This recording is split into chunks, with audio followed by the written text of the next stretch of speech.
This is LBC from Global, leading Britain's conversation with James O'Brien. I may need to apologise for the little trail that plays out towards the end of Nick's show when I suggested that a brief period as a landlord was the easiest money I've ever made. As I get back into the chair and notice my inbox, quite a few people are arguing, I think with some justification, that actually this is the easiest money I've ever made. It depends, doesn't it? On a good day, I suppose.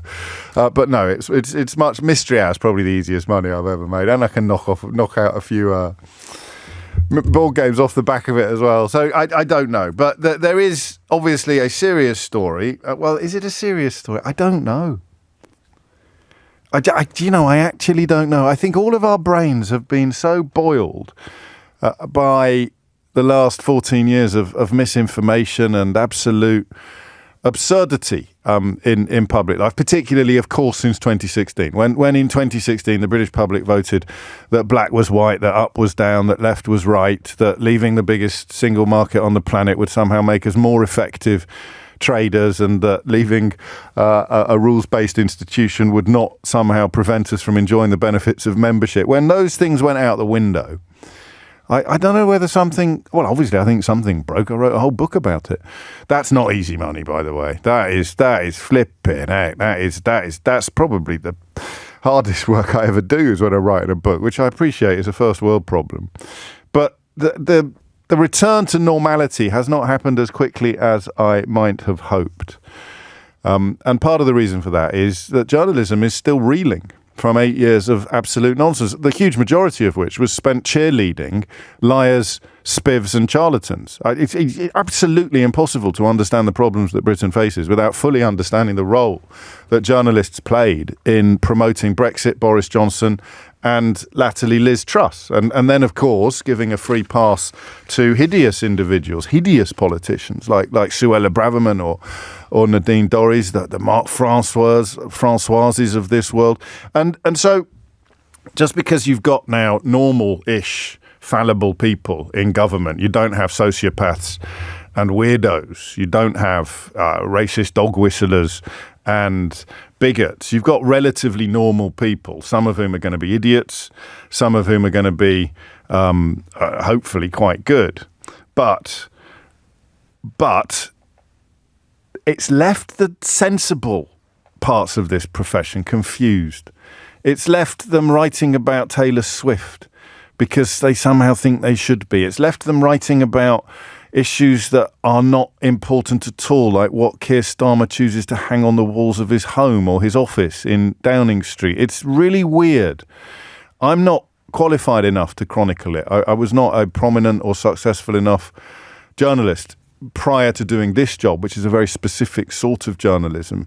You need someone like Sir Harry Evans to have a look at it, the late Sir Harry Evans. You need someone who straddles media like a colossus. It's hard to think of many people in that category. I'd ask maybe Lionel Barber, former editor of the FT, whether he thinks that his old paper should be covering. Well, there's one story this week that I saw it on my feed. Even the Financial Times is covering this story, and it was as if that was a sign of decline. So like the deep end, but of course, those of us who enjoy swimming in the deep end also recognise the joys of a quick paddle in the shallow end and the steam room, not to mention the sauna.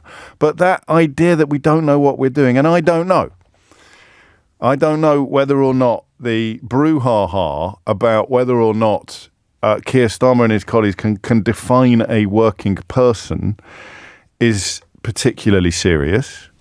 I certainly don't know whether the question of whether or not a landlord is a worker deserves all of the attention that it's getting, but it's getting it everywhere. I heard a Labour minister being asked this morning by Nick and also by presenters on other radio stations repeatedly, 5-6 times, is a landlord a worker? And I thought to myself, I think I know what the problem is here. I think I can see the problem that they've got themselves into. Once again, it's evidence that they need a kind of... If I say an Alistair Campbell figure, don't start texting me about the war in Iraq, all right? Because in terms of managing the relationship with the British media, Alistair Campbell was very good at his job. I don't think they need an Alistair Campbell figure. That kind of mode of media management is probably out of date in the same way that the newspaper offices I used to work in with big shouting, ranting executives. That's past as well. Those days are over as well. But they need someone. In fact, they need the person I just described, don't they? They need that colossus, communications colossus, but somebody for whom the understanding of how the modern business works is actually more important than that ability I just alluded to. The ability to look at change and define what is serious or what is not. Because they don't have it. They've been completely blindsided by the violence with which enemies in the media have pursued them over nonsense. But I think what's shocked them most is the way in which people they presumed would be a bit more balanced or perhaps a bit more generous have also gone after them like a rat up a drain pipe over things like Keir Starmer's spectacles. You can imagine the conversation. Why are they coming for us when we haven't broken any rules? Harder than they came for the people who did break the rules. And they said, well, that's not fair. The Daily Mail and the Telegraph, the Express and the weird new TV stations, they might have treated us worse for not breaking rules than they treated their heroes and heroines for breaking the rules. But that's not what you get from the FT or the BBC or the Times. And then you sort of begin to think, well, maybe it is.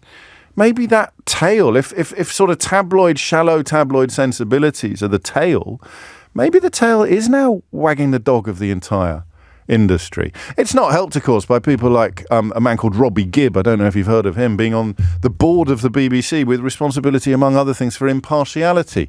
To give him his full title, he is Sir Robbie Gibb, a former Director of Communications for, wait for it, the Conservative Prime Minister Theresa May.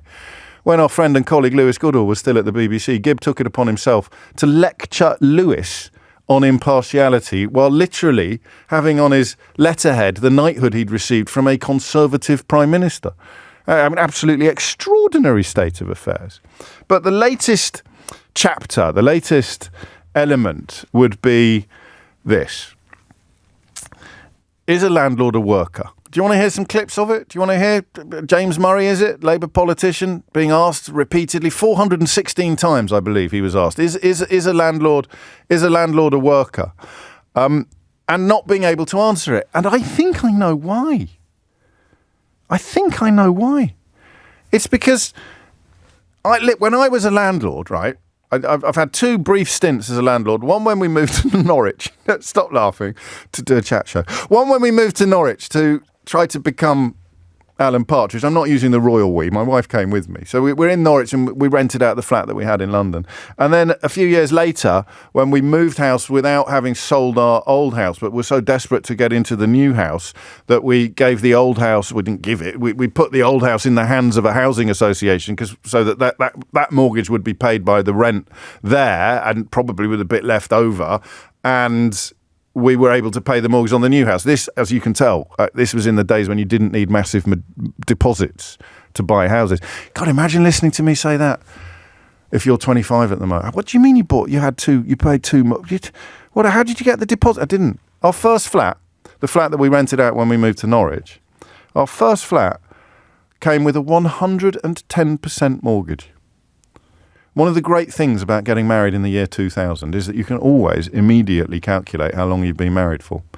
So 24 years ago, 25 years in next May, 24 years ago, I got a mortgage for 110% of the value of my property, of the property we were buying.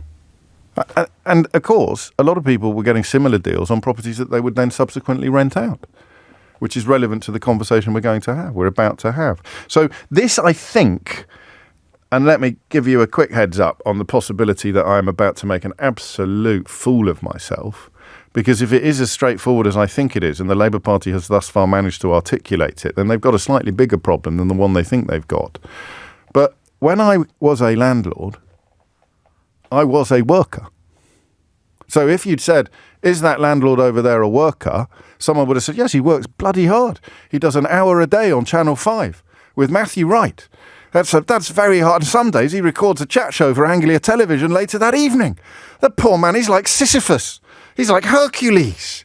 Could you imagine anybody? But the point was, I was working. The money I got paid for messing around on the telly with Matthew was earned money. It was in return for my labour. I would turn up at the studio, chat a bit, and come home with a metaphorical cheque or a metaphorical pay packet, right?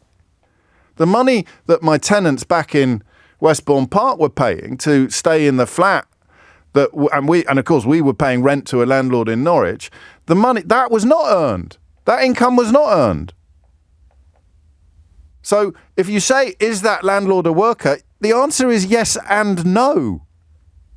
Which is why, I think is why perhaps politicians can't answer it. Yes and no. Yes, you are a worker, but no, the landlording bit of your income is not earned income. And the Inland Revenue tells you that. That's why it's taxed differently from the money that you earn in return for your blood, sweat and tears. The idea, and the more I think about this, the madder it becomes, the idea that you should pay more tax on the money that you get as a reward for already having money, as in for a return on your investment, you should definitely get to keep most of it. But the idea that you should pay more tax on the money that you earn for the fruits of your labour, a higher percentage on the money that you earn by doing work than on the money that you receive as a reward for having made a successful investment is absolutely incredible to me. And it's a relatively recent realisation. That's how I know that I've still got a few more years in me on this particular clock, because I still sometimes sit there staring at something that's been in front of us forever, and lo and behold, I get a new insight. I have a penny drop moment. I feel something sort of forming inside me that frankly should have formed years ago. Of course, the money I receive as a dividend on my shares or as rent on my property is not earned in the sense that the money I receive for bringing joy into your life at 10 o'clock every weekday morning, for bringing joy into 1.5 million people's lives every week. The money I receive for that, yeah, you heard me correctly. Actually, the figures came out yesterday. The money I receive for that is earned. So landlords are not workers when they are landlording, but they are workers when they're not. And then it gets even more complicated. Well, sorry, that's the simple bit. Then it does get complicated because Julian is in Denmark, and I think he does work for his money, despite the fact that most of his income, if not all of it, is from being a landlord. I have 7 properties. They were all derelict when I bought them and cost under £30,000. I rebuilt them myself and repair and maintain them myself. It's more than a full-time job. Perhaps you would like to swap jobs and then tell me it's the easiest money that you've ever made. But I don't describe you as a landlord. I describe you as a property developer and a property manager. So the landlording bit of your income should be taxed differently, if you like, from the money you pay yourself as the CEO of the company that develops and manages the properties. Does that sound naive? Does that sound difficult? Does that sound like a cop-out? If you buy a plot of land and build a house on it, you're working. If you buy a rundown property and do it up, you're working. But if you buy a property with people in it and just carry on taking the money in rent into your bank account, you're not working. So we need to work out where the line is. We need to work out where employment becomes relevant to investment returns. But what we certainly don't need to do, look, unless I'm missing something huge, I mean, this is Victorian. This is the rhetoric of mill owners and master sweeps. The people asking me to feel sorry for landlords if they're asked to pay a little bit more tax on their income derived from already being wealthy enough to be a landlord, or to pay more capital gains tax on the profits they make simply for having owned a property for a long time. I find that absolutely extraordinary. These are the people that would send your kids back up chimneys in a heartbeat. Won't somebody feel for the landlords? Cry me a river, honestly. And I can speak from experience. I've done it. Easiest money I've ever made in my life. And then, of course, in the UK over the course of the last 30 years, for every year that you are a landlord, you're not only getting someone else to pay the mortgage for you, but of course you're watching the value of the property tick up so that when you do sell it, you make a profit for doing nothing twice. You make money for doing nothing because someone else is paying to live there, and then you make money for doing nothing because it's gone up in value while they were paying you for doing nothing to live there. So, what a bizarre business Britain is becoming. What are the questions? Should we feel sorry for landlords? 0345 6060 973. Do landlords deserve to pay less on the money they receive in return for being wealthy than you do on the money you receive in return for your blood, sweat and tears? 0345 6060 973. Do you think I've got it right? Do you think it is that simple? I mean, why have Labour got themselves into such a mess over this? Well, I'll tell you why. They should never have used the words working people. We won't raise taxes on working people. They should or if they were going to use the words working people, they should simply have said, we won't raise taxes on the earnings of working people. We won't raise taxes on the earned income of working people, because the income you get for owning stuff, that's not earned. Although I'm going to call it the Julian dilemma. The Julian in Denmark dilemma has a sort of agreeably alliterative ring to it, because I don't think he is in the category that I'm describing now, but it may well be that the law or the taxation system doesn't currently recognise that. So, have I got this right? 0345 6060 973. Who the hell can realistically argue that the average landlord is a worker? And the best proof of that is the fact that they've got jobs as well. So the average buy-to-let landlord has got, 1, 2, 3 properties and a full-time job or a pension because they've retired. But they still think that is work. It's not working. Here's what happens if you're a landlord, right? So what happens? Good Lord, is that the time? I should shut up, really, and take some calls, shouldn't I? I'll tell you after this. James O'Brien on LBC. Wages. We won't raise taxes on people's wages. There it is. That's all you needed to do, lads, isn't it? I know there's another debate about people earning over £100,000. I think we should probably be paid a little bit more tax. Do you know why I think that? Because I've got eyes and ears. I can see and hear what's going on in my country. From potholes on the roads to empty high streets to an NHS buckling under the strain of waiting lists, low morale, staff vacancies. I see a country from which the richest have sucked like the marrow from a bone, like vampires drinking your blood. They have sucked enormous profits. That's not an opinion, that's counting. Have a look at what's happened to the richest people in this country over the last 14 years, and then have a look at what's happened to you. So I think we should pay a bit more tax in the short term, in the hope of improving the long term. But in terms of what the Labour Party should have done, should have just said we won't tax the wages of working people, but we will tax the unearned income of working people, i.e. landlords. What am I missing? 0345 6060 973. Teresa is in Rochester. Teresa, how big a violin am I going to need for your call? Yeah, you won't need a violin. And look, I agree with you. There's a semantics problem about the way this has been described, James. You know, taxing unearned income, as I was saying to your producer, isn't the same as taxing people who are working a night shift in Morrison's or on a 0 hours contract for Deliveroo. It isn't the same. So there's a semantics issue with the way this has been described. And the Labour government, I'm a local Labour politician, are trying really hard to keep the promises we made in the context of having to turn over the stones and find a great big gaping hole.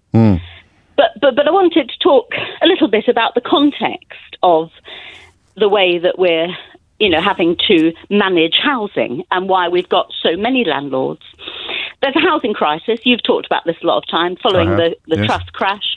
It meant a lot to me when you were describing getting a mortgage and how much more straightforward it was 25 years ago. That must sound like Mandarin to a 30-year-old. Absolutely. You got a 110% mortgage, and then you could afford to pay 2 mortgages because you didn't need a deposit for either of the properties when you were between houses, as it were.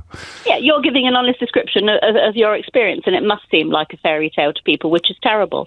But we've got, as a council, loads of people coming onto the homeless register as a direct result of what happened, either because they can't pay their own mortgage or because they can't pay the rising rent that their landlord has passed on to them because that mortgage has Because gone the up. landlord's mortgage has gone up, of course. Absolutely. Yes. And, we need to remind ourselves... Can we just happened. remember that was nothing to do with Liz Truss? It was all the fault of eco-zealots and trans activists in the civil service, all right? Can we at least all agree on that? In the old parlance, I'm a monkey's uncle. But look, the result of that as well is that £73 billion a year of public money is now going on housing benefit to private rented, directly into the pockets of landlords. So we've got to find a way to get a return on that when we're helping people. And of those properties, 43% of them, James, used to be council houses. Yes, I know. So they've been bought up by private landlords, some of whom actually exploit the right to buy by approaching people when they know they've got the right to buy, buying their property, and sometimes even then resulting in those people selling their property and ending up homeless. I hear everything that you say, and it is in danger of veering into the realms of a party political broadcast, but I like the phrase... Thank you. No, well, it wasn't meant as a compliment, but I like the phrase semantic problems. May I run the Julian in Denmark dilemma by you? Yeah, sure. 7 properties. They were all derelict when I bought them. Cost under £30,000. I rebuilt them myself. I repair and maintain them myself. I think they're two very different things that he's making us trying to make us think are the same. It's more than a full-time job, he claims. Perhaps you would like to swap jobs and then tell me if it's the easiest money you ever made. Well, I would probably argue that once the properties are finished and the job you describe is repairing and maintaining them yourself, then unless you've done a really, really bad job of building them, then there's not going to be that much repair and maintenance to do. But that's different from what springs into our mind usually when we hear the word landlord. So at what point does his rental income become subject to what we're discussing today? Because it probably shouldn't be on day one, should it, if he's spent the last 2 years rebuilding the place? First of all, if Julian's a good landlord and he keeps his property in good order for the people he rents them to, I'm happy about that because it isn't always the case. Yes. Secondly, yes, it will change over time, won't it? When he first started, there was a lot more work to do, and in his case, it sounds as if there's physical work.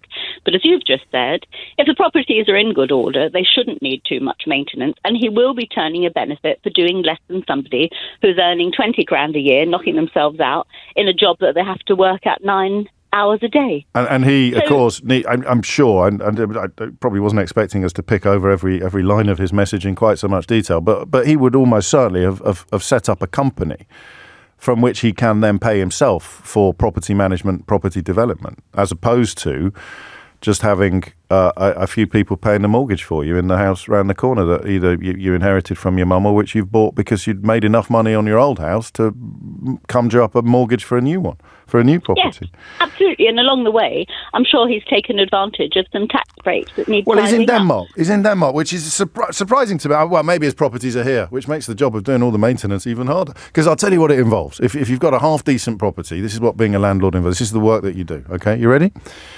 Ring, ring, ring, ring. Hello. Oh, hello, Keith. Yeah, how are you, mate? Oh, good. I'm glad you like it. Yes. What's that you say? A small leak in the bathroom? Oh, that's terrible. I'll have someone round right away. Cheerio, toodle pip. Stay safe. Ding, ding, ding, ding, ding, ding. Hello, John? Yeah, I've got a problem at my at the property that you look after for. Or that you've done work there before. Could you? Yeah. Bathroom leak. All right. Yeah. Ding, ding, ding, ding, ding. Keith, mate, it'll be round on Friday morning. Is that all right? I know you work from home on Fridays. I remember from when we fixed the shower. It'll be round on Friday morning and everything. Okay, that's great. That's it. That's a month's work. I just did a month's work as a landlord.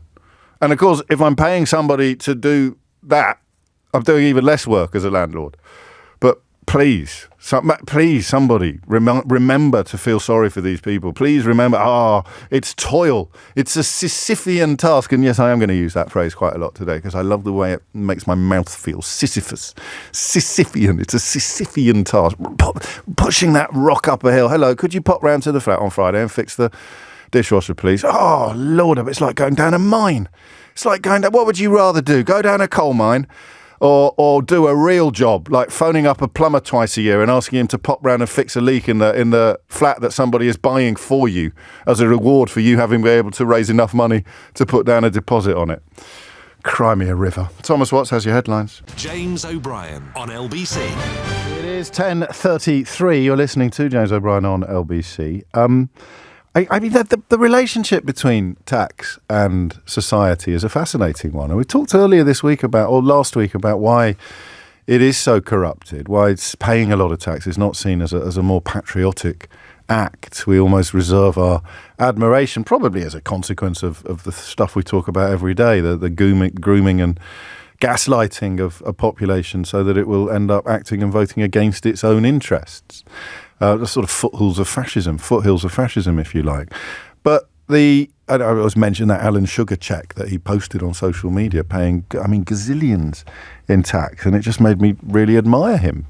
But you can't be Marxist, you can't be binary about it. It's extraordinary how many people are getting in touch to tell me that they are landlords and they agree with me. Some I think might be tongue-in-cheek. For example, Erica tells me, I couldn't agree more with your analysis. And I'm currently working very hard as a landlord in my bed. And another one saying, here it is, I work harder than that, James. I have to say yes, please once a month when my managing agents ask if they should send someone round to the property that I rent out. And I mean, the idea that that's work is clearly ridiculous. And Feep speaks for a few people when they say, I'm not sure what you had for breakfast this morning, James, but I'd love some of that too. Just the normal green tea, bit of Barocca because of the cold viruses that are around. Speaking of cold viruses, I saw there's a lovely article in was it in one of the French media? Lovely article about me the other day, and it described me as a viral sensation, which is a phrase I'd heard before, but I'd never clocked before. It makes me sound like COVID. I don't think I want to be a viral sensation, thank you very much. I'll be a sensation. A radio sensation sounds good. But is a viral sensation, doesn't that sound a little uncomfortable to you? It did to me. Anyway, I digress. Let's get back to the conversation in hand. Douglas is in Edinburgh. Douglas, what would you like to say? I think that the landlord situation is ridiculous. People cannot afford to pay the rent. And what they're doing is just getting by and no more. But I look upon this as a sign of a collapsing system. And when you look at things overall, people, ordinary working class people who have retired, can't afford to heat their homes. We're talking, going back to the pensioner situation, possibility of 4,000 old age pensioners dying because they can't afford to heat their home. And then it goes from there. Wherever you look around, everything's crumbling. You see links. I agree with your second bit. Well, that's not true, actually. When you say wherever you look around, everything's crumbling. If you live in a salubrious area and you work in a salubrious area, for example, Westminster in London, you probably don't have a clear idea of how... I'm talking about ordinary working class people. I know you are, but I'm reminding you that that's not everybody. And the people writing... Hang on a minute, don't interrupt me when I'm trying to interrupt you. The people writing the stories and the politicians that they're writing about don't necessarily live in the spaces that you describe. Certainly not the Conservative politicians. James, 78% of politicians are millionaires. Where did you get that from? Well, that's probably because they own a property in the southeast, which brings us back to the original point. What are the lines? What are the links that you see? How would, for example, increasing capital gains tax and possibly the basic tax rate that people pay on dividends and shareholder income and property investments, how will that end up in older people being able to heat their homes more easily? Well, at least it would be sharing part of the expenses of society to actually fund helping these people who are on the lowest incomes actually get their house heated. And so much of what's happening is take for instance what happened with the NHS under Tony Blair, who sold it off to big business or purchased hospitals or rented hospitals from private industry. They bought these ventures knowing they were going to make an absolute fortune, screwing the public to the floor forever, because we don't own the buildings at the end of it. I'm enjoying your broader meta-analysis of our economic ills, and I really mean that. I'm not being patronising, but I just think you're bitten off too much in the context of the conversation about whether or not we should feel sorry for landlords. I don't think that Gordon Brown and Tony Blair's PFP policies in hospitals are particularly pertinent, mate. Well, I think it's an overall picture. No, I know, but I'm not asking for an overall picture. If I ask for overall pictures, I'll be here till a week on Friday. I'm asking very specifically. Okay, let me ask you this. Drawing upon all of the things that you've just said and referenced, why do we live in countries, different countries, but the same UK, why do we live in countries where so much of public discourse is directed towards the idea that we should feel sorry for landlords? I don't feel sorry for landlords. No, I know you don't, but how have we ended up living in a country where we keep being told to? To me, that's because the people that have the money want the people to feel sorry for them. Oh dear, he's having this problem, he's having that problem. These people are super rich anyway, most of them. Well, but I mean, this idea that you persuade people with no wealth. What was that Anira Bevin line? One of the best lines I've ever read from a politician about the project of conservative politics in the 20th century is to persuade Labour, small l. Oh my days, it's absolutely perfect for this conversation. In fact, it's so perfect, is the correct word apposite, Keith? Apposite? Let's call the whole thing off.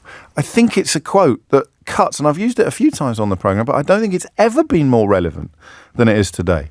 I've got it on a tea towel somewhere, but I won't be able to get hold of that, so I'll have a little look for it in the next hiatus. Alan is in Manchester. Alan, what made you pick up the phone? Hiya, James. I'm a local councillor up here. We've spoken before, I think. Yeah, we have. Good. Thanks for having me on again. You're very welcome. What annoys me is when I get an email from my planning department about an application in my ward for what's called a HMO. Yes. House of Multiple Occupancy. And what they're doing, in my view, is they are turning a family home, these landlords, and they're putting 6. I had an application for 10 people in one house and basically an outbuilding. Now we've turned that with the planning officers turned that down, but they've come back with 6 now. And what they're doing for me, I mean, some of them, when you look at the plans, if you go on the planning website, they're like what you stick a battery hen in, and some of them have communal toilets, communal showers, communal areas, and that really, James, that bugs me, because for me, they're making money out of misery. And on landlords, when is that relevant to the conversation that we're having? I mean, I'm not a supporter of what you describe, and it's a consequence of a lot of properties, of course, staying empty as people watch their value tick up. But I don't think that's relevant to the kind of properties that you are talking about. But, I mean, all that does is add to the sense that these people should be taxed more on the profits or the income that they get from their properties. Yeah, and hopefully that if we can never get round to altering what's called a national planning policy framework or have more devolution for local councils to say no. But, James, I've had constituents evicted for complaining about mould, Section 21 eviction. I've had a lovely constituent paid a rent for like 20 years. Good Lord. You've got a month to go. And I will be honest, I think there must be some decent landlords out there who do the right thing. But there are, and I often hear from them. I am conscious of that. And also the ones getting in touch with me to say that, they're not doing the things that you describe, but they're saying, yeah, of course I should be paying roughly the same percentage of tax on my landlord income that I do on my worker income, on my earned income. And people just see it as natural justice. It is an irony that I've been arguing in council about, the local politicians, some of them, the opposition, are arguing against house building. And, we're on the Labour side saying we need more houses. Yes. What are we doing to our young people? What are we doing to them? Why are we treating them like this?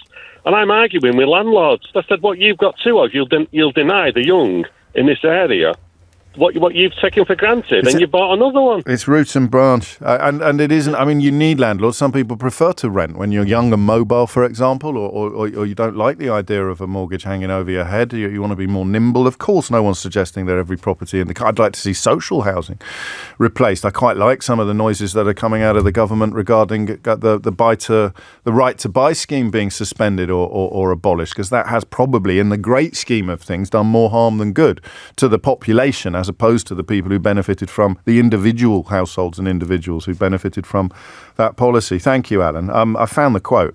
So this is incredible, right? Anira Bevin, a bit of a political hero of mine. And if you have heard somebody or read somebody, or if you haven't yet, you doubtless will, suggesting that we should be feeling sorrier for landlords or even wealth creators than we do for people who are working full-time but still need universal credit to keep the lights on, right? People on 0 hours contracts who don't know from day to day whether they're going to have any income at all. How the hell are you supposed to plan? Teachers who are having to spend their own money to feed children who are turning up at school hungry. Remember, we spoke to teachers who've got washing machines now in the school so that they can do some laundry for the kids, because that is a cost too far for the parents. And if you are struggling to make ends meet, you run out of money.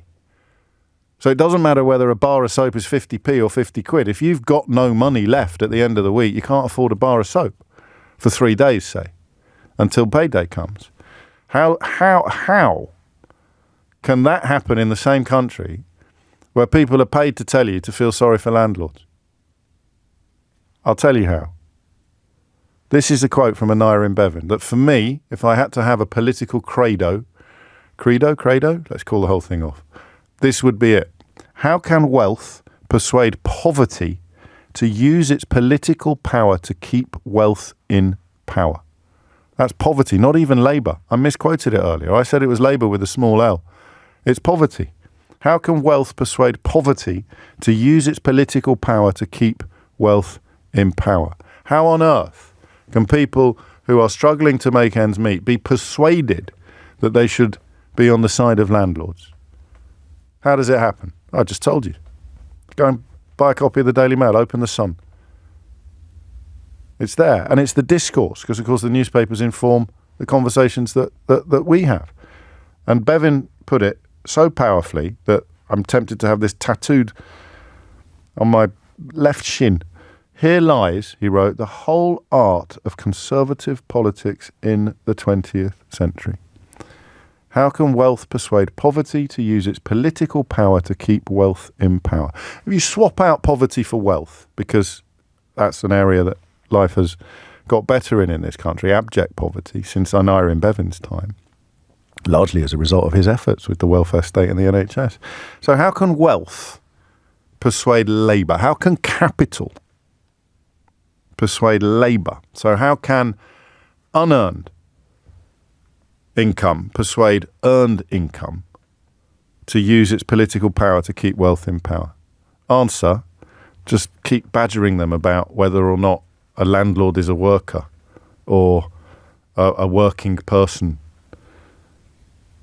is a taxpayer. You see these stupid questions that are designed to distract us all from the fact that we are currently watching wealth persuade poverty to use its political power to keep wealth in power, because the landlord is wealth and the rest of us are labour.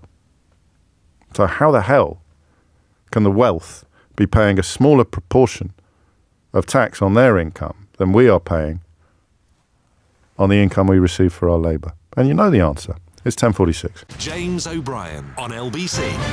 It's 10:48. You're listening to James O'Brien on LBC. Mohit reminds us that cashing cheques is a form of work, James. You're absolutely right. Won't somebody feel for the landlords? Connor says, of course you're right. If arguments around tax concern fairness, then why should someone who earns a £70,000 salary through an employer pay more tax on that income than someone who earns the same amount through property or stocks and shares? So what we haven't done... and Clive says, oh, James, you're so spot on. I've been waiting for somebody at LBC to get it. I knew it would be you. Working people is such an unfortunate term, but it's clear to any intelligent person that it means a person who works under a contract of employment or self-employment. So they should just have talked about wages. They shouldn't have talked about people. They should have talked about the income. Because if you say, is a landlord a worker... And I don't know whether the people asking these questions are so sort of caught up in the gotcha moment that they don't understand how banal it is. Is a landlord a worker? Well, it depends on whether they've got a job or not. You say, is being a landlord a job? Then you just say no. So the question is designed to make it impossible to answer, because the answer is yes and no. It's like saying, is a Capricorn a worker? Is a Pisces a worker? Well, it depends on whether they've got a job or not. Being a Pisces isn't a job, but a Pisces can clearly be a worker. I did say at 10 o'clock it was possible I was going to embarrass myself this morning by having got that semantic confusion completely wrong. I'm a little more confident now than I was then that I haven't got it wrong, but there's still time for you to tell me that I have. Pavel is in Garforth in Leeds. Pavel, what would you like to say? Hi, James. I'm first-time caller, so if I'm a bit nervous or not, whatnot. You'll be brilliant. You'll be brilliant. I can already tell. Carry on. Oh, bless you. Yeah, I just heard the conversation earlier as I was doing my rounds, and it kind of resonated with me. As I'm not British. I'm actually Polish. My family moved in quite a few years ago. Yeah. And ever since we moved, we were renting, and we did bounce off, from landlord to landlord. Maybe not a struggling, but we met couple, and the experiences were so different. I mean, on one hand, we had a private landlord who was absolutely an amazing person, really understanding and understood that, the struggles with finding the place. And yeah, it was just amazing. And he was a migrant as well. So he did understand. And, but on the other hand, there's the landlords that are not private, that are just, having the house and just chucking it to the company to just rent it out. And they're almost charged with spending as little money as they possibly can on the property because no money. In my experience, It was no money at all. But I don't think, respectfully, I think you're distinguishing between good landlords and bad landlords. I don't think either of them work. If the fella comes round and does it himself, if he comes, this is the sort of Julian in Denmark dilemma. Yeah. If he's coming round and doing it himself, if he's fixing the leak himself, if he's retiling the roof himself, if he's plastering the back bedroom himself, then he is working. But 100%. But the money for that should come out of the profits he makes as a landlord. If he was paying someone else to do it, he wouldn't be keeping the money that he's paying to do it. So I could make a case for saying that he's not working either.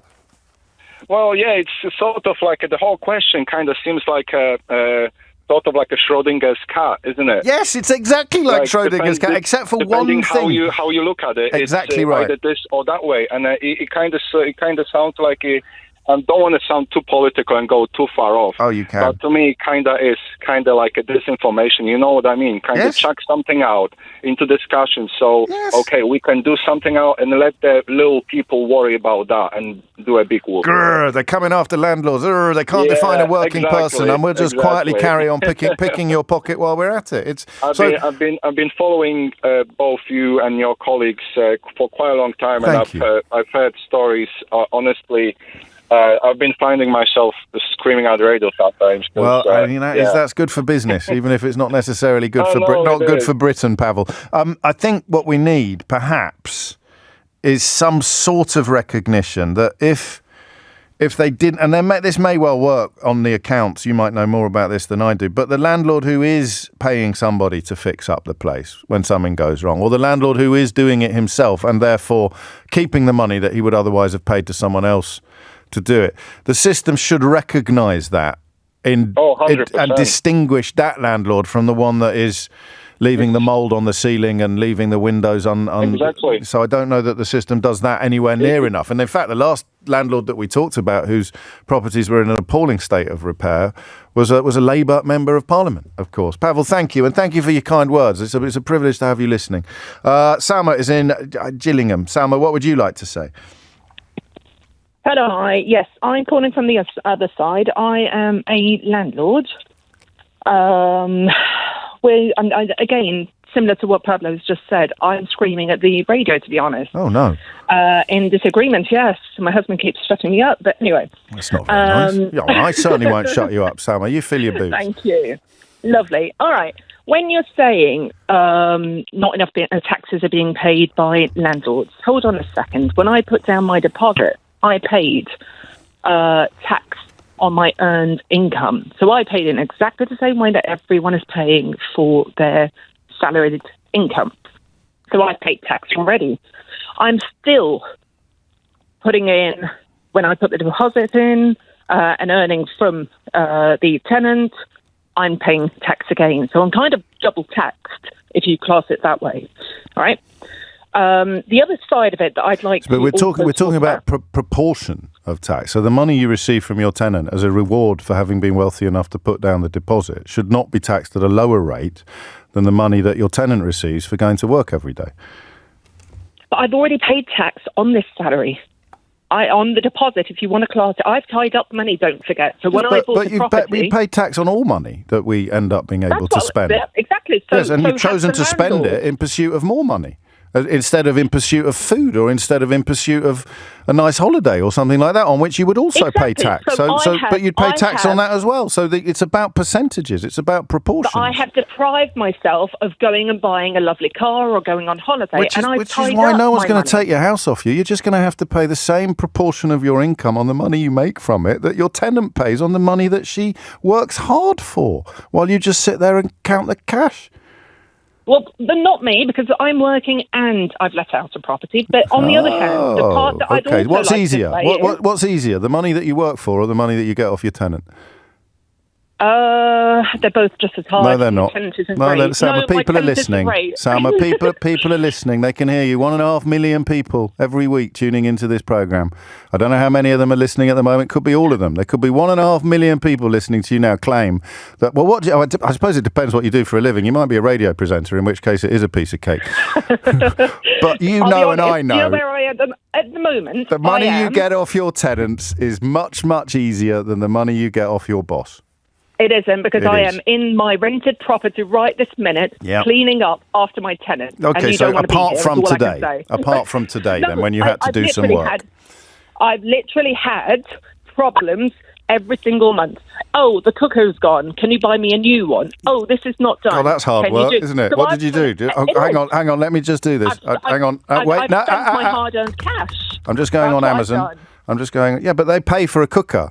I paid for a cooker. No, they pay rent in order to be able to live in a place that has a cooker in it. Hang on. Sorry, you're distracting me. You're saying I'm earning a lot. I just bought a cooker. I just bought a cooker on Amazon. It'll be delivered at 1:00 today. How much do I invoice you for? No. See, that was really easy. You're classing that. That was really easy. Profit. No, you're classing it as a profit. And I'm not classing it as profit. I'm saying your job is to provide, if you are insisting on calling it a job, part of your job is to provide them with a cooker. You can't start complaining about it if they're paying rent. Look at it also from the other side. No, because I need you to admit. First of all, you have to admit that apart from the 30 seconds it takes you to buy a cooker, or the day it takes you, or you could pay someone to clean the flat out of the money that you're making in profit, but you've chosen to do it yourself, so you will keep the money that you would otherwise have made in profit. That's easier money than the money that you actually earn.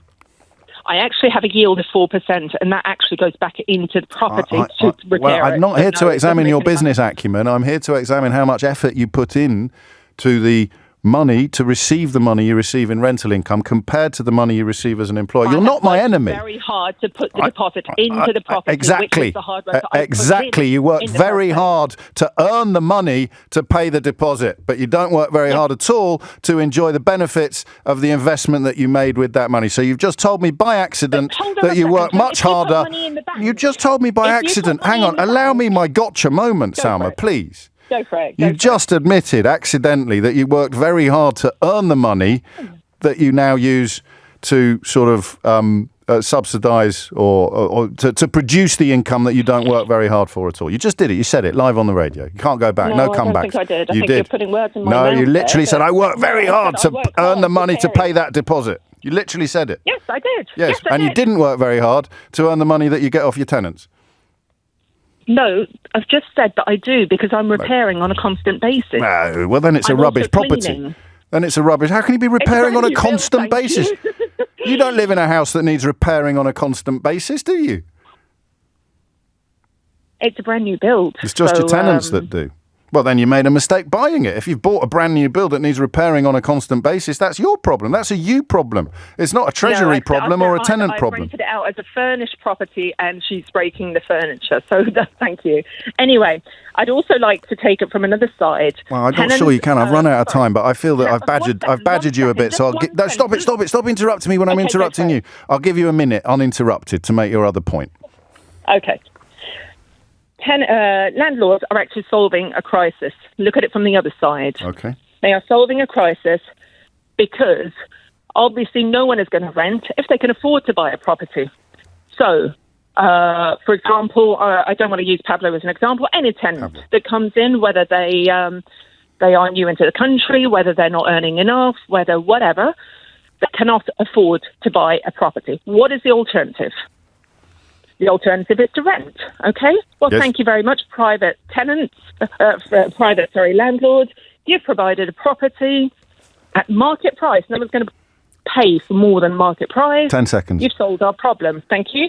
So I want to say that thank you very much, landlords. You're doing a great job solving a crisis for people that cannot afford to buy their own property. And that's a minute. You brought it in bang on time. I would join you in thanking landlords for the great service they provide to this country, and I will increase the volume of my gratitude when they start paying the same proportion in tax on their income from being a landlord as their tenants pay on their toil, on their labour, on their blood, their sweat and their tears. It's 11:01. James O'Brien on LBC.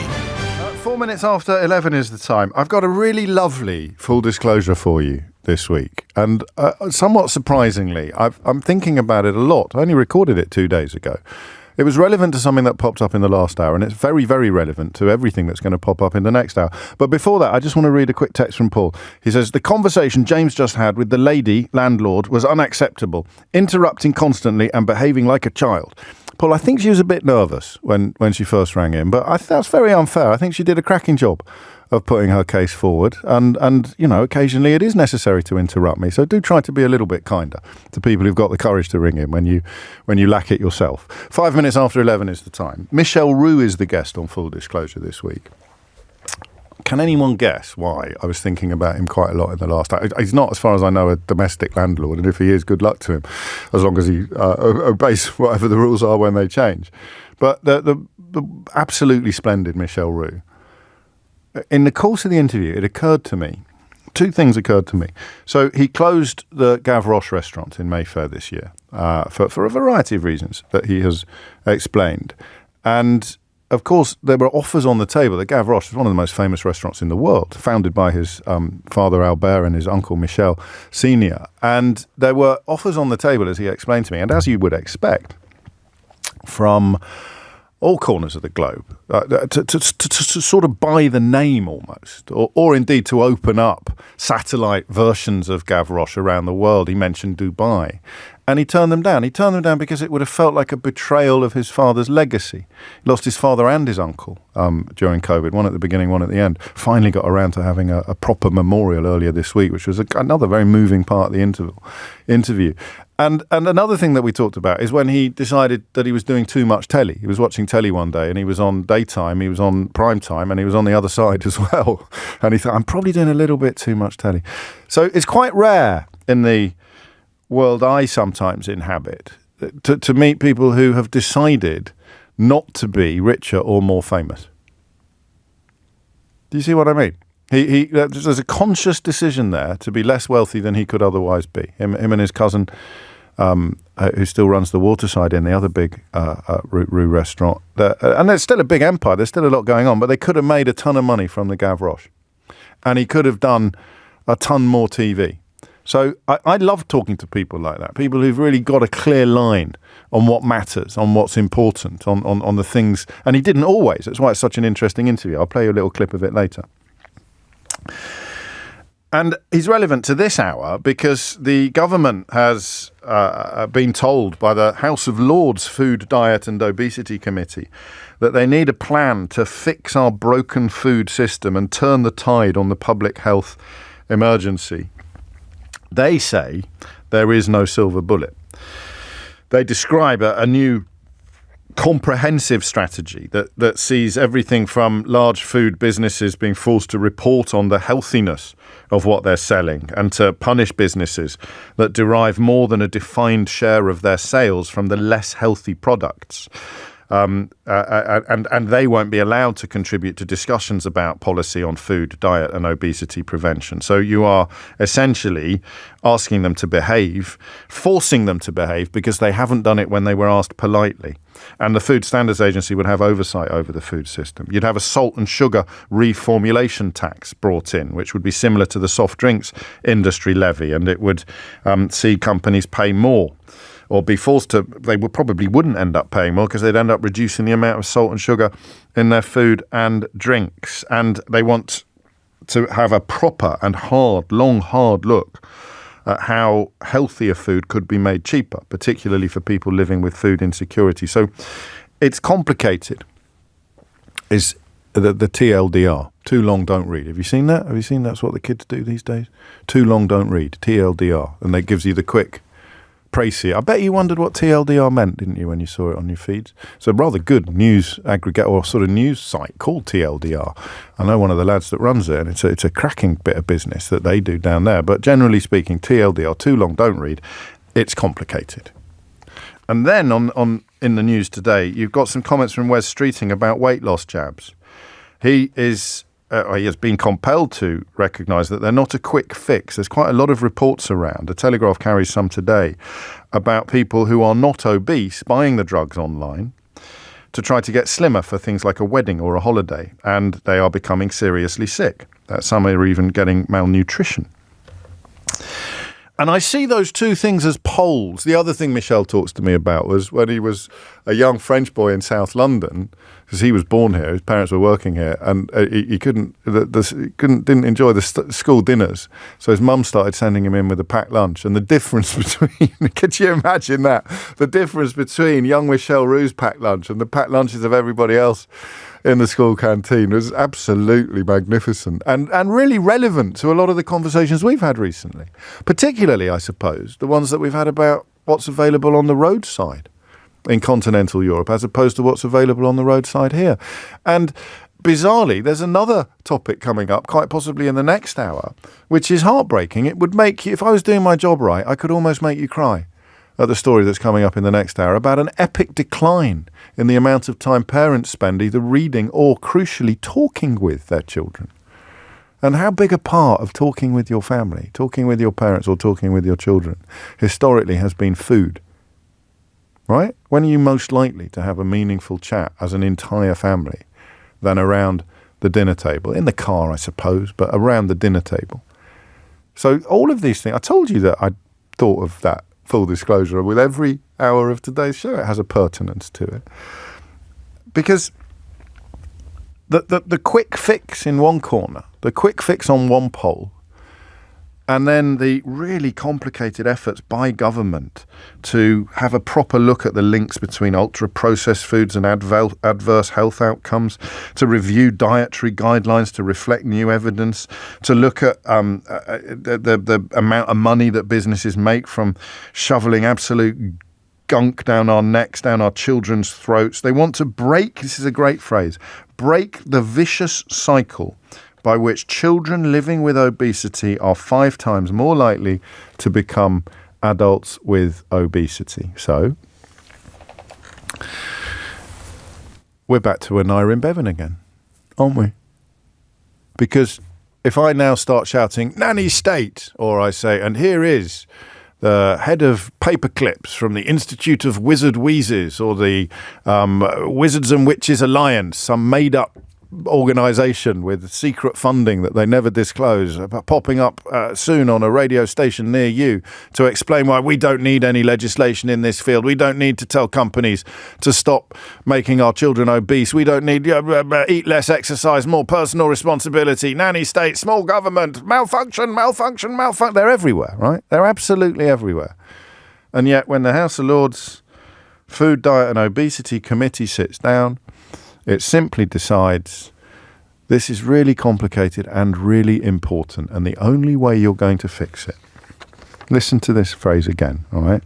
The only way you are going to break the vicious cycle by which children living with obesity are 5 times more likely to become adults with obesity is to have robust and visionary government policy. Nanny state? No. Just don't book them. Stop booking them. Stop sticking them on the telly all the time. Stop sticking them on your radio. Just stop it. It's easy. This is the most popular speech-based programme on the whole of commercial radio. We never talked to any of them. Tried to sue us once, or at least to pursue us through Ofcom. Ended up getting massively humiliated. So just stop booking them. Everybody stop booking all of the people from these opaquely funded lobby groups masquerading as think tanks that exist to protect wealth. Takes us back to Anira in Bevan. How can wealth persuade poverty to use its political power to keep wealth in power? Answer, I'll just change it slightly. How can people making huge amounts of money out of feeding our children rubbish persuade the people feeding their children rubbish to use their political power to keep the people making huge amounts of money persuading parents to feed their children rubbish in power? Answer, just shout things like nanny state. Invent a bogus enemy. Make them feel that they're being attacked, having their colas taken away, or they're having their sweeties confiscated. Just make them feel attacked. The people that are doing them harm, persuade them that people who want to do them good actually want to do them harm. That's like Donald Trump in a nutshell, isn't it? But we digress slightly. So that's obvious to me. What's not obvious to me is whether or not this really undermines the optimism that is currently being attached to the weight loss jabs. I've told you, I've tried to articulate a sort of philosophical, I feel empowered to talk about a philosophical reaction to a story after Pavel brought Schrodinger's cat into a conversation about landlords. But I have a sort of philosophical fear that we're really going to regret this. And I speak as someone who, if I was a stone heavier, I'd be quite tempted by the idea of a jab. And maybe in a year, when I bump into another couple of friends who have transformed the way they look, I would think, naturally, I think I'll have a go on it now. Even though I'm not obese. I'm not massively overweight. Carry a little bit of lumber, but I wouldn't qualify in a million years on the NHS for this kind of treatment. But give it a year and perhaps I'll be tempted by it, just to lose the lumber. I wouldn't necessarily be eating more healthily, changing my lifestyle, doing more exercise, but I'd be losing the lumber. And by losing the lumber, if I was obese, I would actually be less likely then to suffer from the conditions which obese children are 5 times more likely to suffer with when they become adults. So I'm not quite sure what I'm asking you, but I'm looking forward to hearing what you have to say. The central question is whether or not, and I don't normally do tell me what you think might happen in the future, but when I do, it's for reasons. Do you understand why? Well, no. Yes. Do you understand why I'm frightened of the future of fat jabs or weight loss jabs? Not just because of the obvious stuff, like malnutrition or bad side effects. I think that's only a sort of 1 in 10 type of issue. People trying to lose weight for a holiday or a party or a wedding. That's always going to happen. And this actually works. But there's something fundamental to humanity and the relationship between actions and consequences that feels a little bit threatened to me. So do you think that we're going to regret these weight loss jabs? And I kind of want you to persuade me that we're not. 0345 6060 973. It's like a hack, isn't it? That's the problem. Thank you to Paul, who says, don't worry about the lumber, James. You've got the Riz to cancel it out. Yeah, you're not wrong, Paul. Do you see what I mean? You see what I'm worried about? Is it takes something away from the relationship between actions and consequences, between food and health. I think it does, but I would really, really like to be wrong. All right? 0345 6060 973 is the number that you need. Whether or not we will bring in the other pole, the other extreme, which is the House of Lords Food and Diet Committee, essentially saying we need a really, really big government plan to turn the tide on the public health emergency. And you'd think, wouldn't you, that all of the people bleating about the nanny state and small government and the rest of it, you'd think that the public health emergency would give them pause and make them wonder whether maybe they're the baddies, maybe they're on the wrong side of this. Do you know why they don't stop and wonder whether the public health emergency that has blown up while they won all the arguments and influenced the government to the point where there's a revolving door between that corner of Westminster circled around Tufton Street and Liz Truss's actual government? You know why they don't stop and think they might have got this wrong? No. Well, I'll tell you why. Because of all the money they get from the people who maintain anonymity, the secret funders. So what are the odds that the lobby groups masquerading as think tanks are funded by the companies making huge amounts of money from pouring ultra-processed foods and various other horrors down the gullets of our children. It's amazing, right? So, if you're feeling cleverer than me this morning, try and knit the two together. Try and bring the two extremes together. But if you're not, it's this really. The reason, here's where they come together. There is no silver bullet. This is the report from the committee. There is no silver bullet. That's 5 words at the top of the section of the report entitled Key Recommendations. There is no silver bullet. Except a lot of the stuff I'm reading about the weight loss jabs suggests to me that some people, both inside and outside that world, think there is a silver bullet. So who's right? 0345 6060 973. And here you go. Here's a first for a radio phone-in. I've got this feeling that I can't quite describe. That sounds like a pop song. I've used the word philosophical. Can you articulate what it is that I'm feeling? Because you're feeling it too. So the weight loss jab, the miracle cure, the silver bullet, the magic potion, it just discombobulates me. And I don't know why. I can't nail it down, but I bet you can. On 0345 6060 973. James O'Brien on LBC. 22 minutes after 11 is the time. So, on the one hand, the House of Lords Food, Diet and Obesity Committee calls for an integrated long-term new strategy, a lot of hard work and a lot of heavy lifting to fix our broken food system. There's 3 points to this triangle. The second point is the epic amount of energy, effort and expenditure that goes into seeking to influence policy by people who make a ton of money. They don't just turn up and say, hello, I'm from Disgusting Food Corps. And I really want to be able to carry on selling disgusting food. They turn up and say, hello, I'm from the Institute of Wizard Wheezers, and I'm not going to tell you who's paying me, but I have got some academic research here which miraculously makes the case that the CEO of Disgusting Food Corps, this bit is silent, by the way, the CEO of Disgusting Food Corps would make if he was here. But look, it's academicresearch.com. And then you've got, there is no silver bullet, just as many of us are beginning to wonder whether weight loss jabs are indeed a silver bullet. Stuart's in Southend. Stuart, what do you think? Hi, James. Hello, Stuart. I wanted to speak to you about your point on being scared of the future when we... Yes, discombobulated, uncomfortable, something, it's just got me something somewhere, somehow.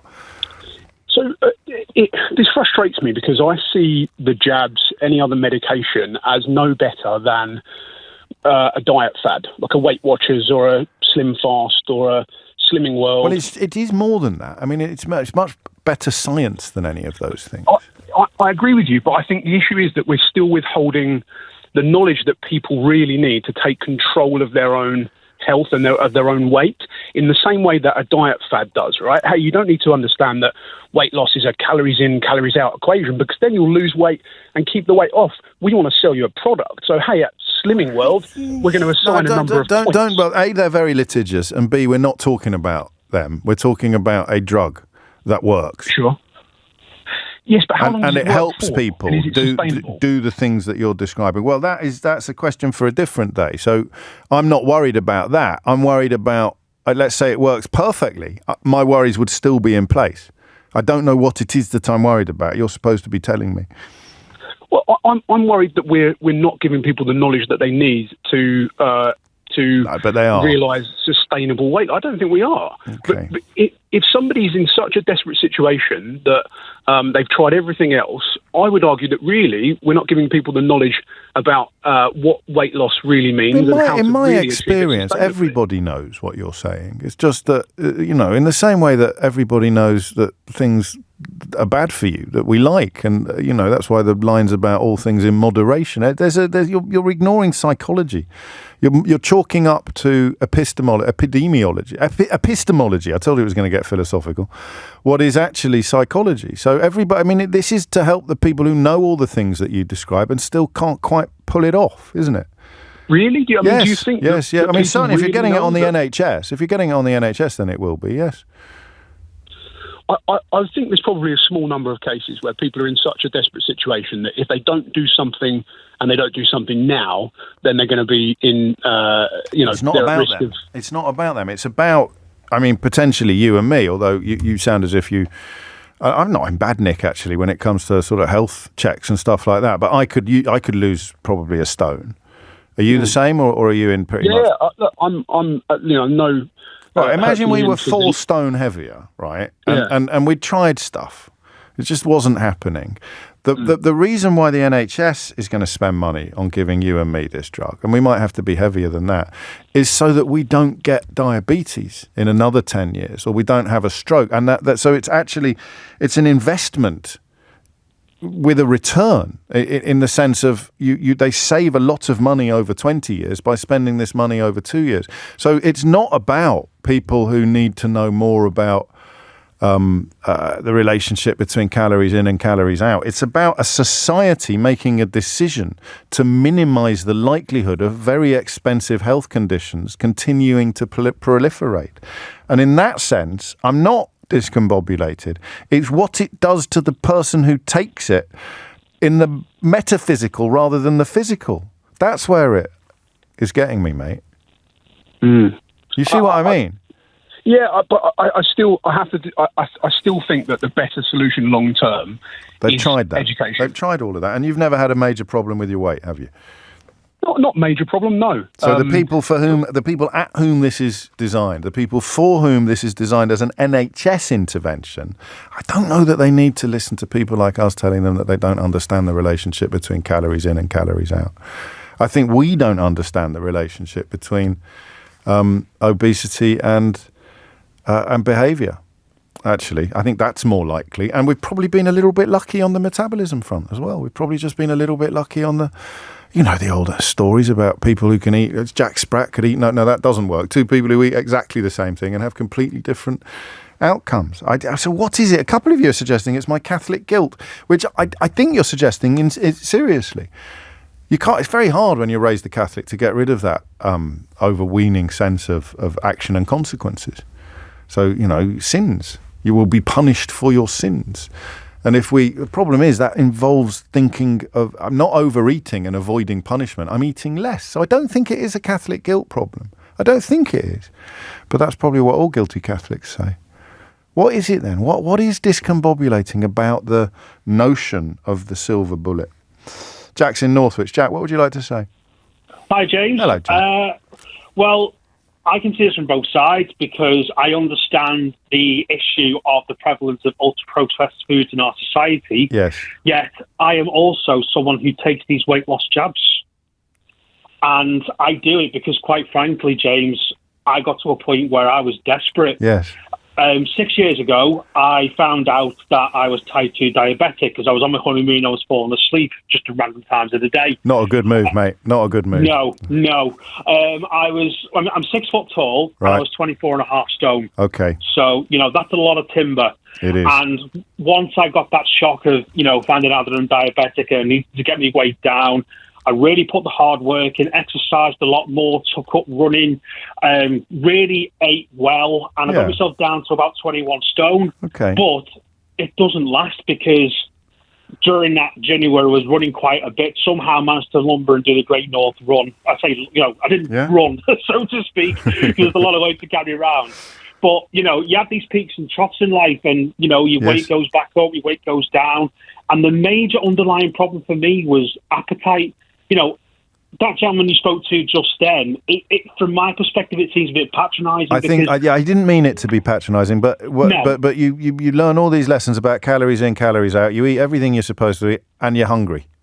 Yeah, exactly. No matter what you do, you try and eat anything laced with protein. You just cannot suppress this hunger, no matter what you try. Yes. And that is why I got to the point where, when I started these weight loss jabs about 4 months ago, I was about 23.5 stone. I don't want to be someone who has worse diabetes, have a heart attack, stroke, etc. at an early age. I got to the point where what I tried, including being teetotal for 4 years and that sort of thing, the weight was not coming off.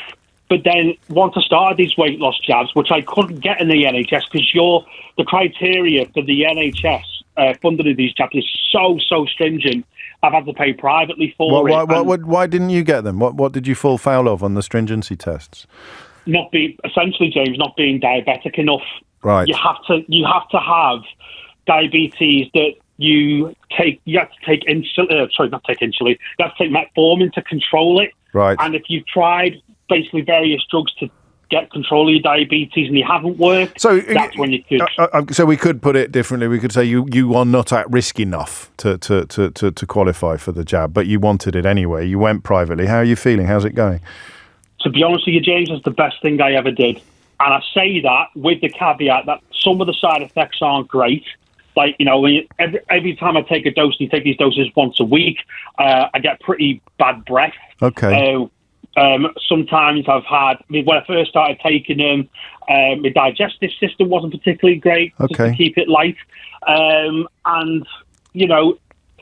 sometimes you can feel too full. Yes. But in terms of the benefits for me, as long as you eat healthy with it, it's done wonders, James.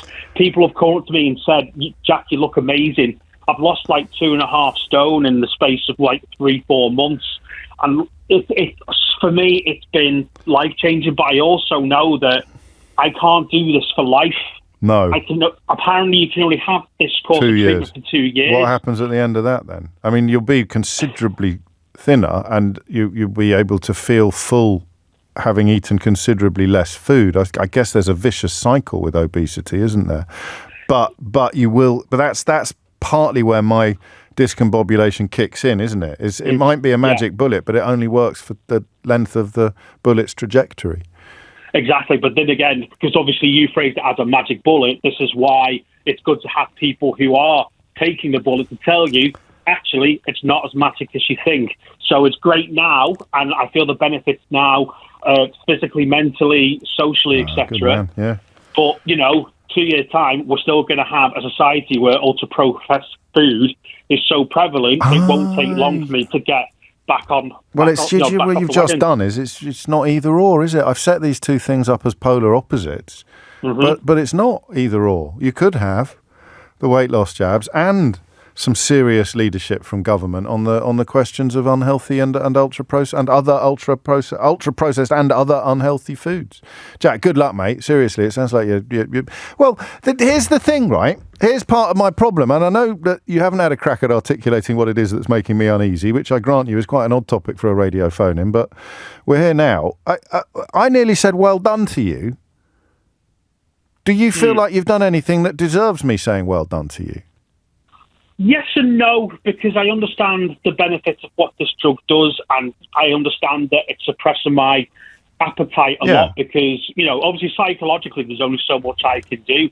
There is an underlying science that we know that people that live with obesity, for some people it's really difficult to get down to it. But like I said, the behavioural changes I've made, I don't drink alcohol, haven't done for 4 years. Yeah. I cycle a lot. Well, it's much easier for me to say well done for those things. This might be the Catholicism coming back to bite me on the backside. Because I can say, "Oh, well done, mate," and that's really good. Well done. But the absolutely intrinsic weight loss resulting from the jab, do we say? I don't think we do say well done about that, do we? Except I just did.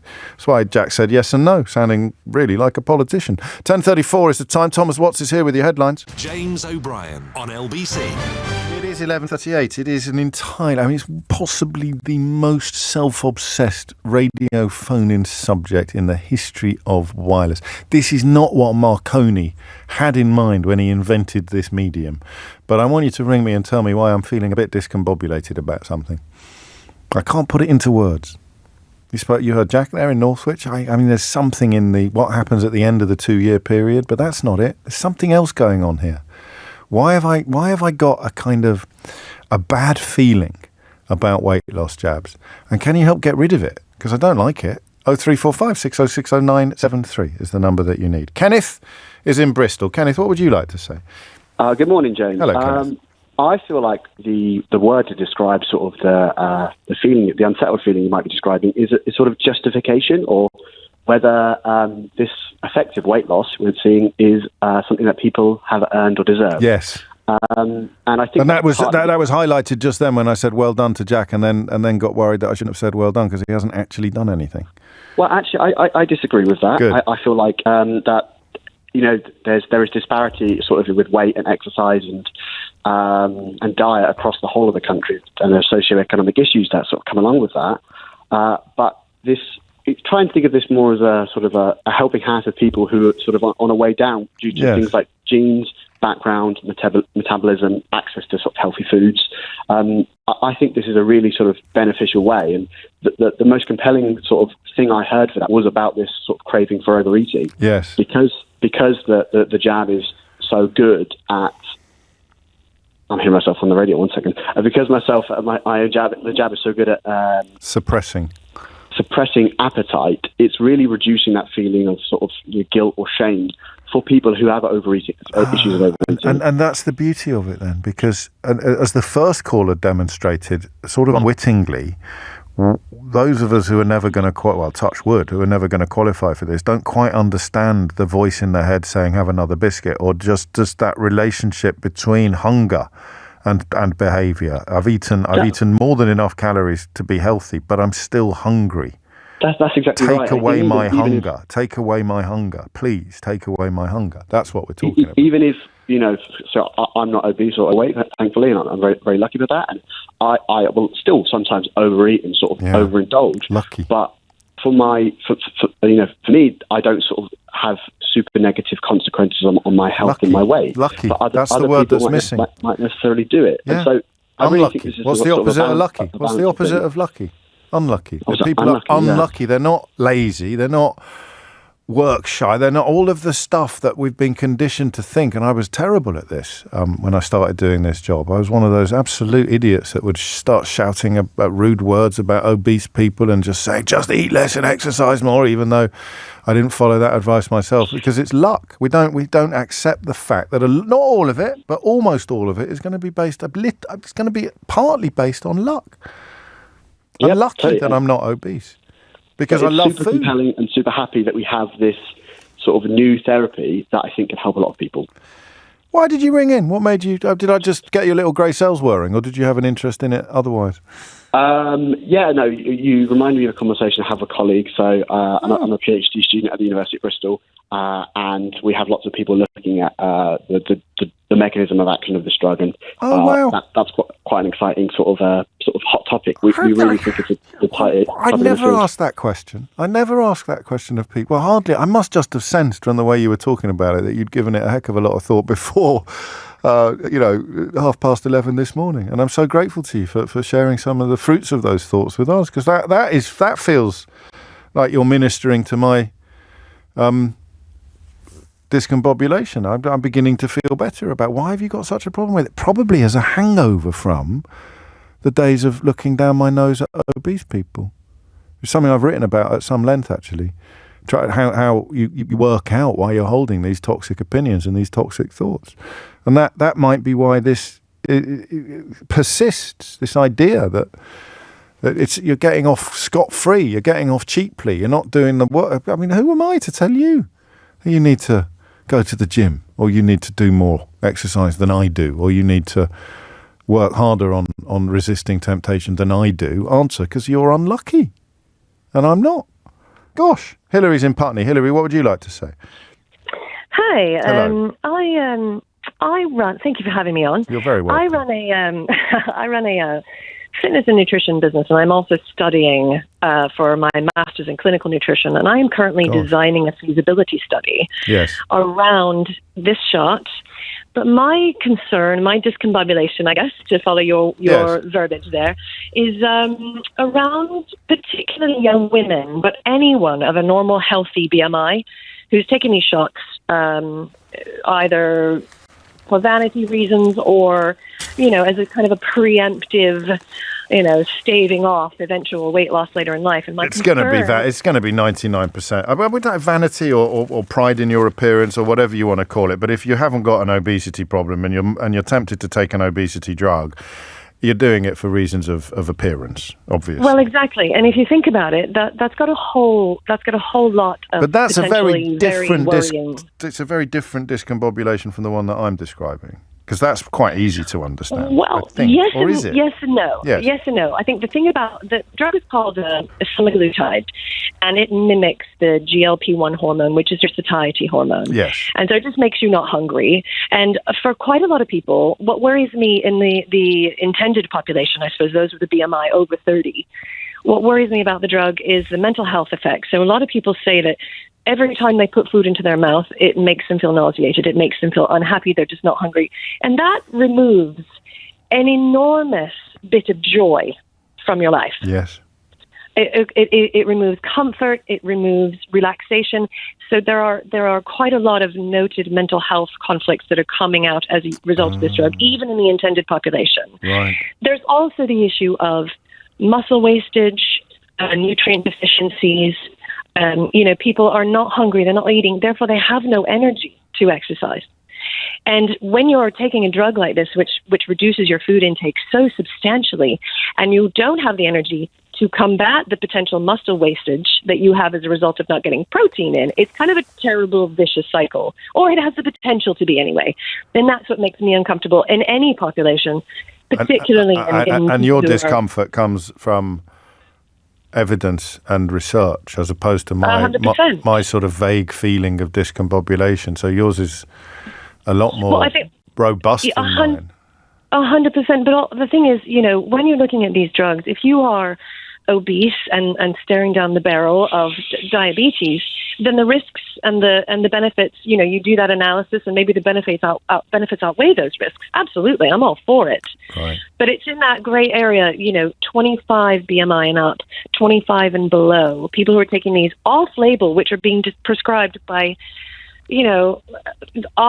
online pharmacies where all you have to do is fill out a survey and, the honor system, right? So there's, how much of it are you coming across in your work or in your... Oh, there is an obscene number of websites where anyone can go and get these drugs. They just have to fill out. I shouldn't say that on public radio. God forbid. I know it's known. I've read it in the papers today, but it's a threat to your business as well, is it? Potentially or not? No. Do you know what? That's the thing. It really isn't, because at some point, then that's not even why I'm studying it. I'm studying it because so many of my clients, I deal with so many young women, yes, and they are tempted to go down this route, and the muscle wastage, the bone density problems, particularly women can encounter. You're going to have to pay way more attention to your fitness and nutrition in order to take this drug healthily. How interesting. I think what you've done... It's really not a detriment to my business, but it is a very big concern. And you take your business very seriously. I take health very seriously. That's why you've been such a valuable contributor to this program, from the PhD student to the master's student there on a phone-in about weight loss jabs, which once again fills me with enormous professional gratitude and pride. And the point that Hilary makes so perfectly is that there are several simultaneous conversations here. So the level of discombobulation that you do or don't feel about the people who really need it, the people for whom it is of obvious and immediate benefit, it's going to be very different. The level of discombobulation is, as you come down that ladder of need, the level of discombobulation will rise, and it will be at its highest when people who don't need it are taking it. That addresses quite a lot of my sort of angst about this, but not all of it, because what it doesn't address is that other bit that I think is the patronising of obese people, the patronising attitude towards overweight people, and those of us who think that they should be working harder to lose weight. Where the hell does that come from? James O'Brien on LBC. It is 11:51 and you are listening to James O'Brien on LBC, where the sort of weight loss jabs are no quick fix for photos on Instagram. That's a warning from the actual Health Secretary, and it coincides with reports this week from the House of Lords Committee on Diet, Food and Obesity, kind of making that point even further. And it's been a really good conversation, this.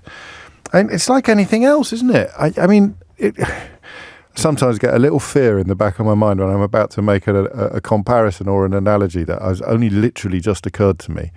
And then I begin to think, good Lord, that might not be true. But we all recognise the health benefits of morphine, right? For a relatively small number of people who really need it in that space. It doesn't mean that everyone who takes morphine is going to be fine, or that we should be encouraging everybody to take morphine. So this drug addresses a very real and present set of circumstances.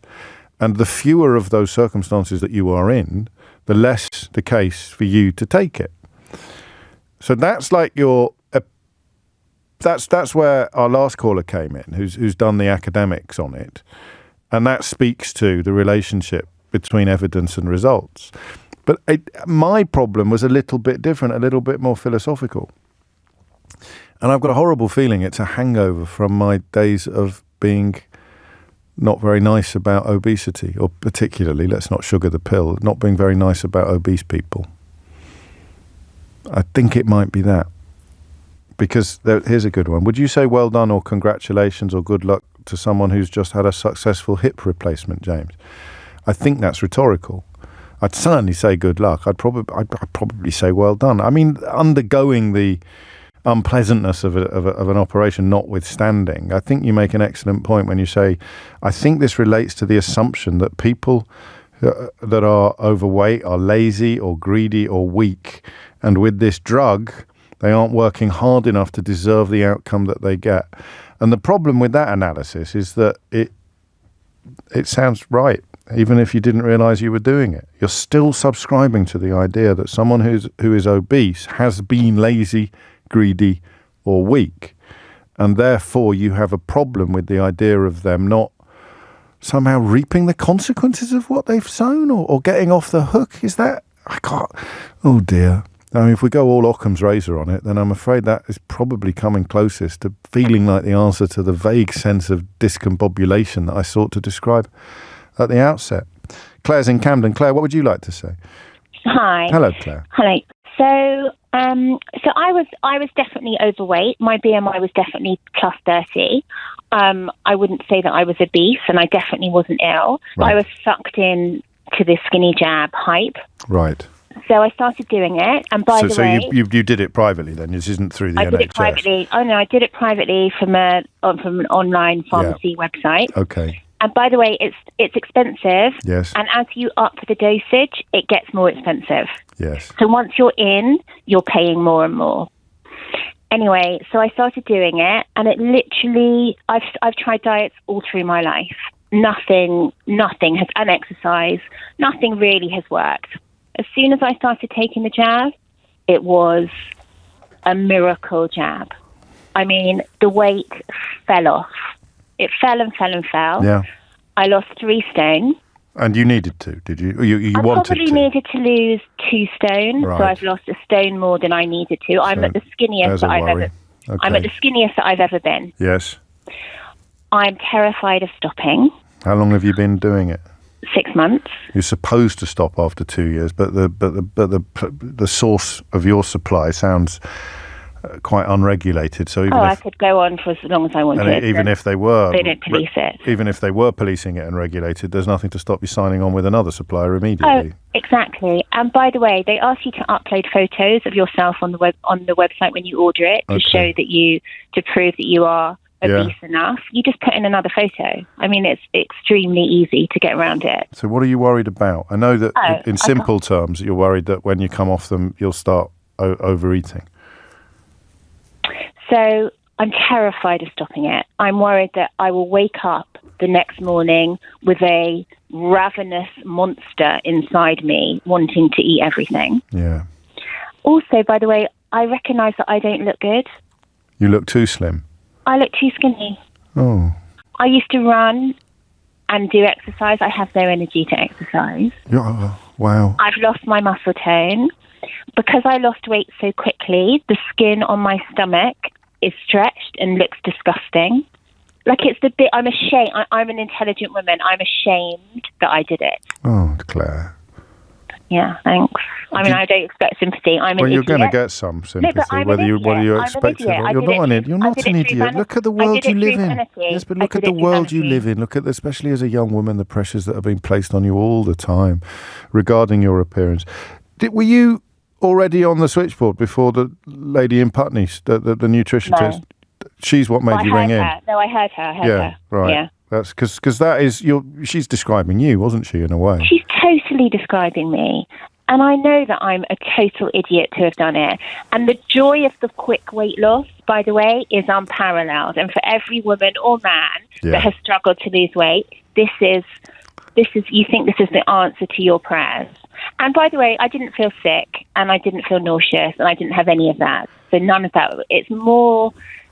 It's the mental thing. It's the meta impact that you're worried about. And so on the physical side, you're worried already that it's too much too soon, too quickly. And then on the mental side, you're worried about what happens when you stop taking... What, can I ask you a question?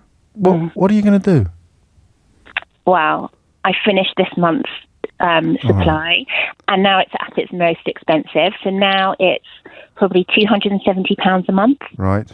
Which is a lot of money. It actually. Is. No, it is. It starts at about 120. So you need more as it goes on, do you? Oh, yeah, you up every 4 weeks. You're meant to up the dose. Why don't you just do the opposite? What, taper it down? Yeah. Yeah, I could do that, but I'm again terrified that that's not going to work. I'm going to wake up a beast. Well, then wait and see. Yeah. I mean, I'm probably breaking rules by even offering up anything you sound. So that just pretend I never said that. I'm going to go full Nigel Farage on you, Claire, which frankly nobody deserves. But I am just asking questions. I think I might go full cold turkey. Okay. And I would warn anyone who actually isn't diabetic or clinically obese to not get sucked into doing it. I'm too ashamed to tell anyone. Well, hardly anyone knows. Well, I don't think you should be ashamed, but crikey... Oh, it's shameful. There's a loss of judgment. Yeah. I think a lot of people are doing it and not telling anyone, like you, and that partly whether it's shame or embarrassment. I mean, everything that... And you know this, Claire, but for the benefit of anybody else listening, please seek medical advice from qualified people if you are dealing with any of these issues, because, of course, you didn't really, did you? Oh, no, of course not. But also, if you look at the celebrities that have done it, they look dreadful. Some do. There's like a face Don't say any names. Don't say any names, please. Don't say any names. It's called the weight loss, the skinny jab face. Is it really? You can see a gauntness. It's because it's so sudden. All the skin sags quickly, and it just looks awful. I suppose you could start by talking to your GP, could you? I absolutely would not talk to my GP. Oh, come on. Why not? No, absolutely not, because they'd be appalled. They would not be appalled. You've got a health issue. They would want to help. No, but I'm intelligent enough. I know what they would say. What would they say? Of course, it's the same advice. No, they wouldn't. Eat healthily and exercise. Well, I don't know. I'm doing it again. I'm veering into the same territory again. But I don't think they would. I think they'd want to help you. But can I tell you something that I know for absolute... We all know this. No, I tell you something for absolute certainty. Can I? Yeah. You're not alone. No, I know that. There are loads of people going through what you're going through for exactly the same reasons. And if something's too good to be true, it's too good to be true. And the more there are, the more likely it is that your GP might actually have a idea in place to help. Yeah. I'm not going to persuade you in the course of this conversation, but think on it, eh? I will, but I also think I can help myself. Yes, of course you can, but the GP is a GP. Everyone needs a little bit of help sometimes, but good luck, all right? Thanks. And take care. Okay, bye. 12 o'clock. James O'Brien on LBC. 4 minutes after 12 is the time. A lot of love and admiration coming in for Claire. I don't know how surprised she would be to see it, but and also I don't know how amenable she would be to all of the people endorsing my suggestion that she should probably talk to her GP. But your honesty has touched a lot of people and helped a lot of people as well, including one who is currently taking their sister's drug, which was prescribed for diabetes and which she doesn't like taking herself, but they've been taking it for weight loss reasons. But she is now, that texter is now going to seek proper advice before continuing. So good luck, Claire. At 5 after 12 is the time. Do you know what? I'm going to let myself have another slightly weird topic on this one. Here is a story all about how my life got flipped. No. It's not a silly hour. My apologies to Karen, but it is very much a Friday at 12 hour. Of the subjects that sort of interest me most at Fridays at 12 are either, as Karen rightly points out, silly or to do with parenting, oddly. And not to do with parenting, because that makes non-parents think, oh, I'll turn over then. Childhood. Do you want to know something about childhood? Everyone's been a child. Absolutely everyone. The topics that I like because they have a sort of universality to them. I normally talk about shops. Almost everybody has a relationship with shops. I suppose the king probably doesn't. Not in the sense that you and I do. And he's the only one that gets to give his flipping coat of arms to shops. How unfair is that? The only person in the country that can endorse a shop with a royal warrant is a bloke who never gives to shops. Except to, cut ribbons. I was in Fortnum and Mason's yesterday, the super uber posh shop, and do you know what I'm going to do? This is pathetic. I shouldn't tell you this because you're only going to use it against me in the future. So, do you keep your carrier bags under the sink, or do you have a special drawer? Do you have a box for your carrier? Like your bags for life, so that you don't have to pay £50. It's £1 in Waitrose now to get a bag. So at 50p in Morrison's, which is where I do most of my shopping, 40p for a paper one. Do you know what I'm going to do tonight? Because I can't remember why. We've had builders in, and I think we used up all the plastic bags to clear up. Anyway, my plastic bag drawer is looking pretty bare. All right, and I've got 2 big Fortnum and Mason paper bags. So I was buying some presents yesterday. So do you know what I'm going to do tonight? I'm going to take my Fortnum and Mason's bags to Morrison's. I'm going to use them to do my shopping. I don't know why that tickles me so much, but that's the plan anyway. Although I'll get home and Mrs. O'Brien's probably thrown them away. But that is the plan. I'll let you know on Monday. I'm sure you'll barely get through the weekend for the suspense of knowing how much fun I had putting all my Morrison's own brand shopping into my Fortnum and Mason's carrier bags and tootling back home. 7 minutes after 12 is the time. So this story. The producer and I, we agree on many things, but not always as completely as we agreed on this. She described it as making her incredibly sad. This story. And I could not agree more. Only half of parents read to their young children every day. This is a survey from the National Literacy Trust. That's not quite as harrowing as it first appears, because they might read to them every other day, But every day is the line that they've used. And almost a quarter do not chat to them. Again, before we get too depressed by this, remember that it used to be said of small children that they should be seen and not heard, particularly in the middle and upper classes. So, there's nothing new under the sun, except for the reasons why we do the things we've always done. That sounded almost like a poem then, didn't it? There's nothing new under the sun, except the reasons why we do what we've always done. And the reason why we found this story so sad is because you kind of read into the survey by the National Literacy Trust, and you learn that chatting is defined as responding to the child's words, babbling, or gestures. I hope the figures are wrong. It's a reputable survey. It's not, paid for anonymously or conjured up by an invented phenomenon. But the idea of a child babbling. That's a beautiful word, isn't it? A child. Is there a more beautiful sound in the world than a babbling child? I saw one yesterday on the bus who was responding to their mum, and their mum was just doing something. What's she doing? She was just moving a banana as if it was a smile on her face, and then turning it upside down to make a frown, and then turning it back up to make it a smile. And this, I was in the bus next to where the pushchairs are. I asked her if she wanted to sit down, all right, and she didn't. And it's such a beautiful thing to witness, that the noise, the babbling noise, but the interaction, the beauty of it. And a quarter don't chat. I feel sorry for everybody in this story. They don't respond to the child's words, babbling, or gestures. Fewer parents than ever engaging in daily literacy activities, and they reckon the pandemic has played a huge part in this. Again, it's such a surprise to learn that the opportunities to spend more time than ever with each other has somehow damaged the things that you would think we would do more when we had the opportunity to spend more time with each other. It's really strange to me. I'm so blessed in that department. I don't think we've ever had more family time or more sort of communal activity than we had during the pandemic. But of course, my children weren't babies; they weren't very young. Survation have undertaken the poll. They did something similar in 2019 when the numbers were a lot better. 66% said they read daily with their child. 76% played daily with their child, and those numbers now are down to 70, well, a quarter don't do the chatting and half don't do the reading. So how is this going to be a phone-in? I'll tell you how this is going to be a phone-in.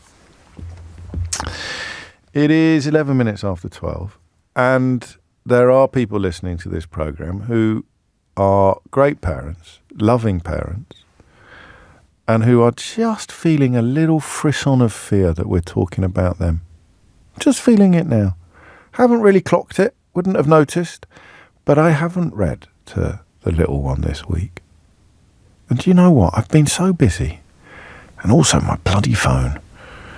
I've been so flipping phony. Phony FOMO. Phone FOMO. FOMO phone. Stands for fear of missing out. I haven't gone mad. And just wondering whether possibly this story might be about you. They surveyed 2,000 parents. They've answered, we must presume, honestly. If they haven't answered honestly, the numbers will be worse, not better, because nobody is going to tell an opinion researcher that they don't read to their children in the hope of looking good, are they? I don't think they are. And yet I am of the view, particularly after having conversations like the one we just had with Claire, where honesty can just be really powerful and moving. I'm of the view that people end up doing the wrong thing almost always by accident, almost always fall into bad behaviours, fall into mistakes. We don't wake up in the morning and think, how can I make my child's life worse? I don't wake up in the morning and think, how can I make my life worse? I suppose if you're a politician of the sort of Liz Truss tradition, you might wake up in the morning and think, how can I make everybody's life worse? But most of us don't do these things deliberately, and we're often not even conscious that we're doing them. So here's what I think we should do. I think we should try to put into words why this is a tragedy, what damage this will do to not just the child, but also to the parent. The reading in particular, so we could go all the way through on this to to persuade a reading skeptic why they should be reading more or listening to audiobooks, but in the context of actual parenting, this is more about the chatting, isn't it? And the responding to the giggling, to the babbling, to the gestures, to the words. But for everybody else, it's about what do we lose? What will we lose? I'll give Neil a special mention. James, you're absolutely right. That's why I listen to a babbling child every weekday morning from 10. Everyone's a comedian these days.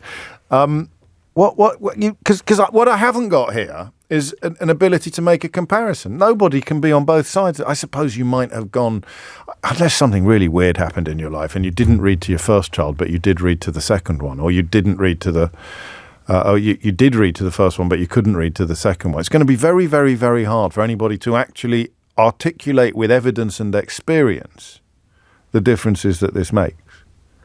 So we're going to have to come at it quite nebulously.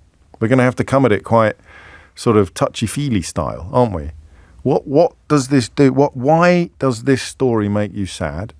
But more importantly, what will be lost?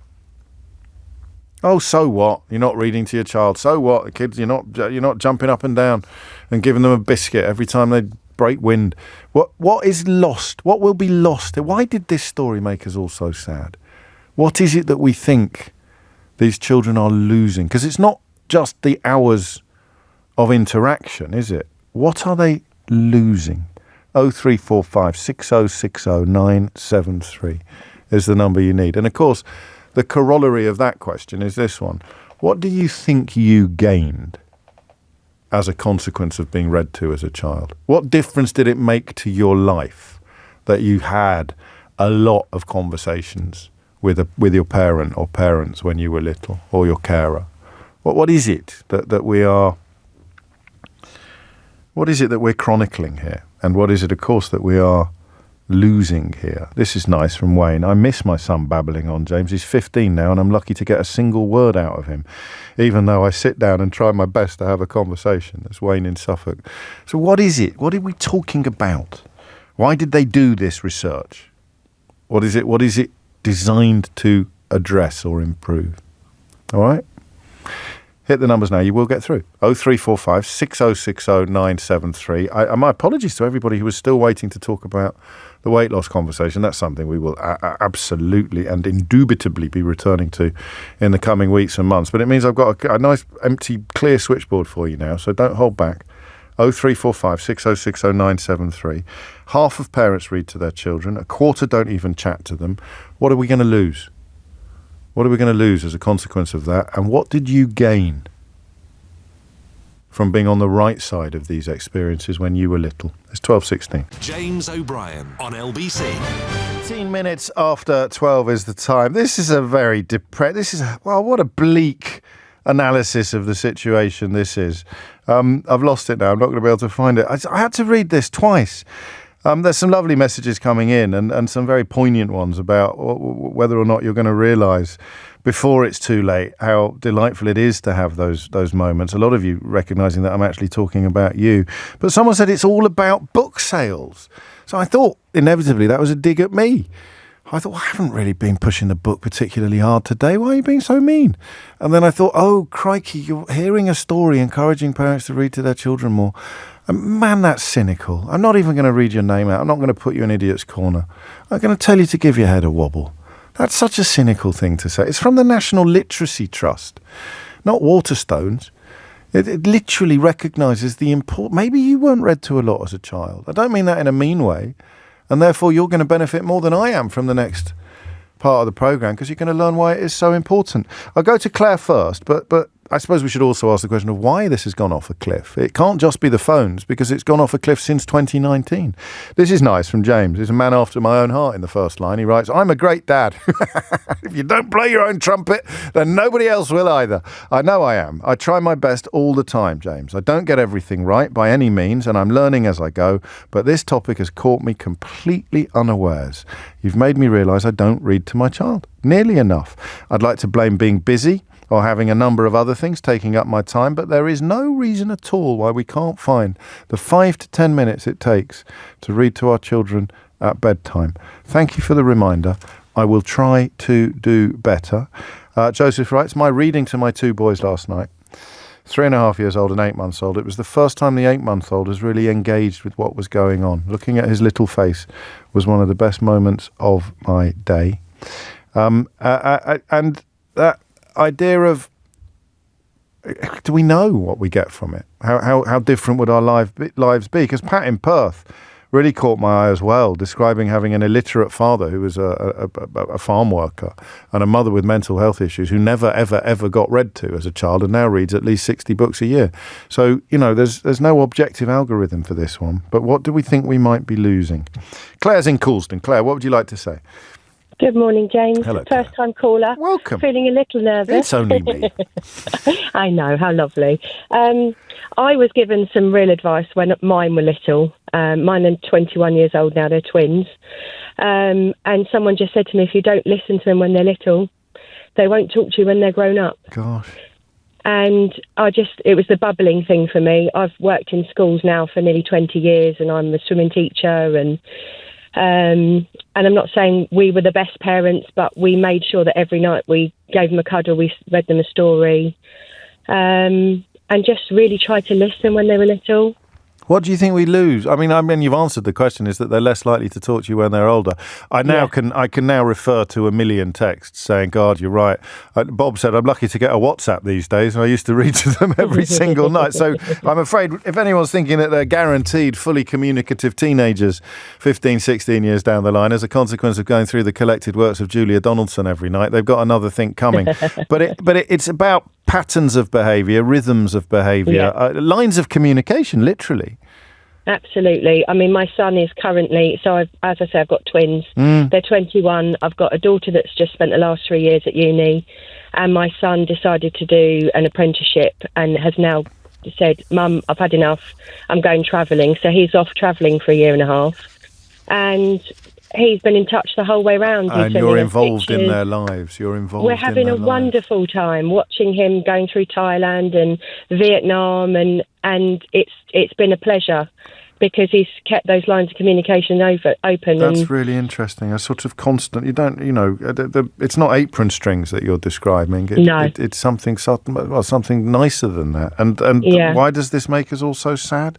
This story, because one of the reasons is the one you've just brought to the table. The idea that these families are going to grow up a little bit further apart than they need to be through no fault of their own. No, just removed from each other. I mean, we were told we'd never have children. 4 years of trying an IVF.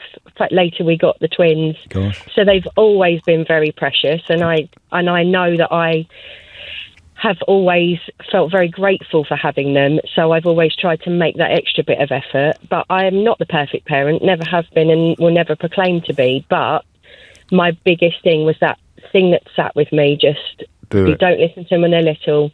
They won't talk to you when they're older. What a beautiful piece of advice that you've now passed on to many, many, many, many more people than may have previously come across it. If you don't listen to them when they're little, they won't talk to you when they're older. There it is. That's the best answer so far. It's the first answer so far, so it's going to be the best. You got the benefit of being the only one. This is interesting from Mark. Is it similar, asks Mark, to not walking the dog when you should in the mornings? Because you're exhausted and worn out, but it's the innocents that will suffer because they can't advocate for their own welfare. It is a little bit like that, except for the joy of doing it. In the first minute, you might be, the last thing I want to do is read you a story.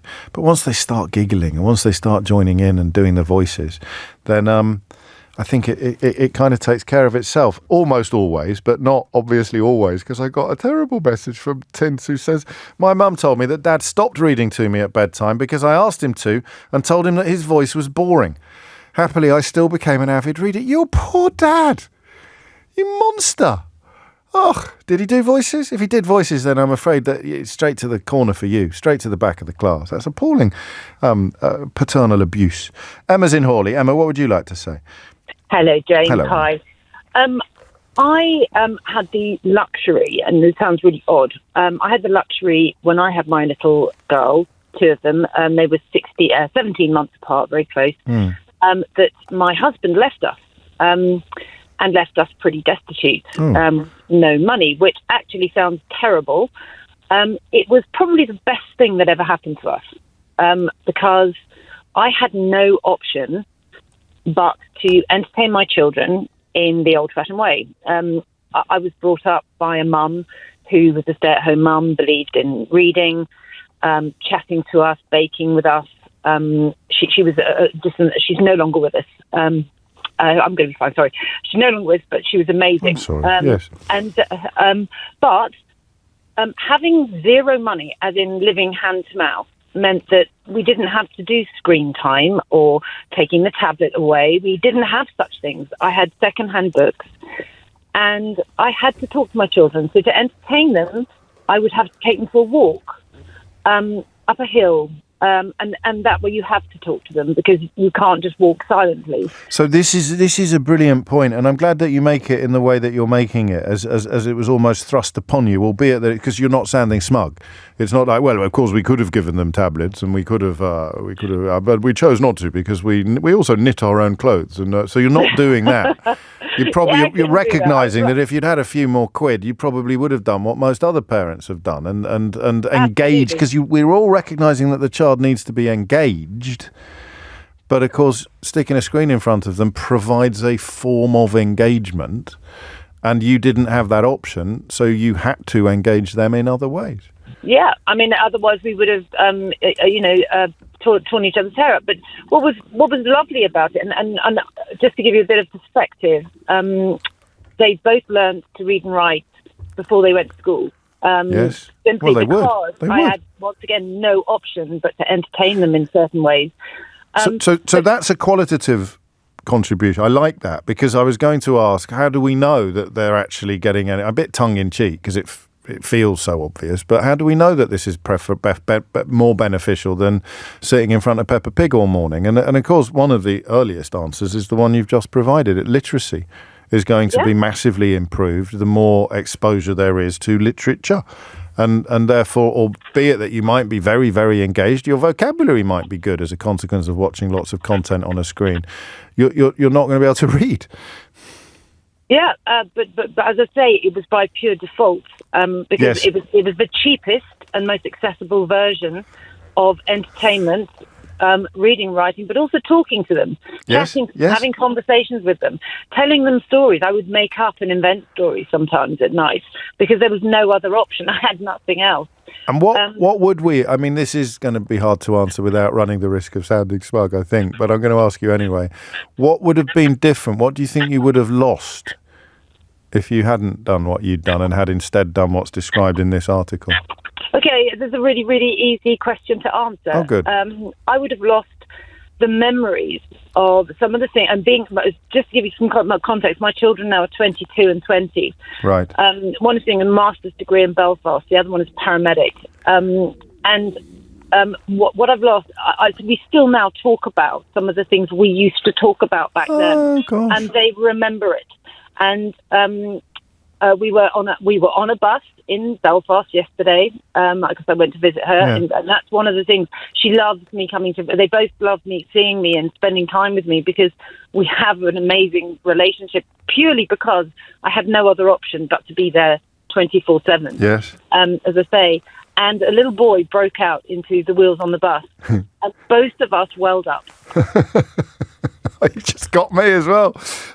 You should have warned me that. That's just lovely, isn't it? Especially for those of us who are dealing with having children away at university for the first time. Thank you, Emma. It's coming up to 12:30. You're listening to James O'Brien on LBC. What I loved about Emma's call, the first thing I mentioned is that she didn't make it sound like a kind of a bid for superiority or winning the parenting races. And the second bit was the answer to her question came from her. So what do you think you might have lost? And she talked about what she might have lost, as opposed to the way I framed the question in the first place, which was what the children might lose. But that's the point, isn't it? That everyone's going to lose out on this, parent and child. How do you improve it? How do you fix it? I hope I've played a small part, maybe, in well, I know I have, because you're telling me I have, that today we've got some people who will do this. But it's not either or, by the way. It's not. I'm not one of those people who thinks video games are the work of Satan or underestimates the allure of the screen. But I'm pretty sure, even if your kid is glued to the tablet watching the cartoons, I'm pretty sure they'd love you to read them a story tonight. And it doesn't mean you throw the tablet in the bin or anything like that, or turn the television off and go and do something less boring instead. It's a bit niche, that. People more or less my age. But it's not. So you can do, but I bet you, even if they love their games, even if they're sort of wired up to their video games like an intravenous drip, at a certain age, they'd still love you to lie on the bed with them and read them a story. Speaking of books, there's an author I want you to meet next, a broadcaster and author. Got a podcast as well, but these days who hasn't? It's going to help us, a guy called Suarez. It's going to help us look at the role of the media in America and the imminent election, which is now less than a fortnight away, and his particular area of interest, the subject of his new book, the part being played in some of these conversations and some of this coverage by the immigration debate. But before that, Amelia Cox is here now with your headlines. James O'Brien on LBC. 12:34 is the time. One of the things about this job that is a source of never-ending wonder to me is the relationship that you have with LBC, which predates me in many cases and goes back into the mists of time and some of the names that you recall and some of the people. Because of course I wasn't listening to LBC growing up because I was in Kidderminster and it was a London-based radio station. But some of the names, some of the great names from the past, like Doug Cameron and Bob Holness and others, there's an incredible bond. The first ever commercial radio station, which is often overlooked, actually. But there's an incredible bond between listener and station, which has nothing to do with any of us and everything to do with all of us. So when I get a letter like the one I got the other day from an American journalist and author, very well established, American and a journalist and author, telling me that they used to work as a freelance in the early 1980s in Gough Square, which is still spoken of in hushed tones by old LBC hands. Then I did something that is not always guaranteed when I get sent books. I had a proper look at it. And I speak of Ray Suarez, who was the chief national correspondent for the PBS NewsHour, a host of NPR's Talk of the Nation, and as I've mentioned, reported from London, but also Los Angeles, Chicago, Rome, and now hosts a weekly foreign affairs radio program and podcast called On Shifting Ground. And Ray's new book, We Are Home, Becoming American in the 21st Century, an Oral History, sees him talk to relatively recently arrived migrants in America about their lives and about their experiences. And given that we're now less than a fortnight out from the next from the election in America, it seemed a timely moment to catch up with Ray. We're no longer in Gough Square, as I'm sure you know. We're now in London's fashionable Leicester Square. But it struck me, Ray, that when you offered this book to a publisher, you would perhaps not have known quite what a big part migration and immigrants were likely to play in the unfolding election. Well, James, the book was supposed to come out a full year and change earlier, but the pandemic slowed everything up. A lot of people didn't want to meet me in person, didn't want to talk to me. When I went to places around the country to talk to immigrants, they were all boarded up. Their businesses were closed. Streets were empty. So the pandemic slowed things up a lot, and the book comes out, lo and behold, as we're entering a national freakout about immigration. And it is a national freakout. Everyone will be thinking immediately of the Springfield, Ohio comments and Donald Trump doubling down really on claims that Haitians were eating cats and dogs. Have you covered anything quite like this before? I mean, the fact that you've just used the words freakout suggests that you probably haven't, but I'll ask anyway. This is uncharted waters when it comes to a politician as prominent as Donald Trump and still potentially as powerful, engaging in the sort of racist claptrap about immigrants that I would struggle to give the time of day to in my inbox in the studio. Every cycle, we move the goalpost. And inside the business, we say, this is about as crazy as it's going to get. It can't get any crazier than this. And then the next election cycle comes around and the goalposts have been moved yet again. As a major party nominee, we've had cranks run for president in this country, minor party, obscure party representatives. We don't have anything quite the equivalent of screaming Lord Such or anything like that, but we've had people sort of on the fringes of American opinion, but never a major party candidate who is willing to say publicly, openly, brazenly what Donald Trump says to the delight of his followers, that immigrants are vermin, they're animals, they're poisoning the blood of the country. And I mean, we'll talk specifically about the book in a moment, but while we're on the sort of broader theme of what's going on here, it's not just the immigrant stuff. I'll just remind people listening to something that he said recently about the Chinese premier, President Xi, which I think, as you say, in normal times, this would stop the traffic, but in current times, it goes largely unremarked. President Xi, I got to know him very well. He's a fierce individual. The press, the fake news hates when I say that he's a brilliant man. He runs 1.4 billion people with an iron fist. If I say he's a brilliant man. He is a leader who has concentration camps full of Uyghur Muslims. He is a leader who treats his own population in an incredibly oppressive and dictatorial fashion. And as you say, Donald Trump now says out loud that he admires this kind of thing. John Kelly, longest-serving White House chief of staff, using the F word to describe his former boss, using the word fascist.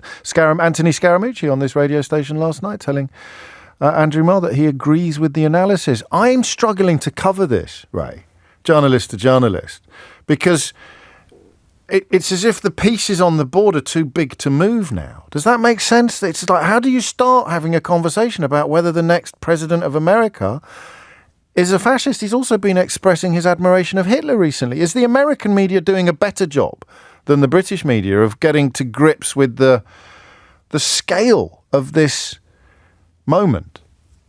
No, and there's a good reason why. The business has been degraded, denuded, built down.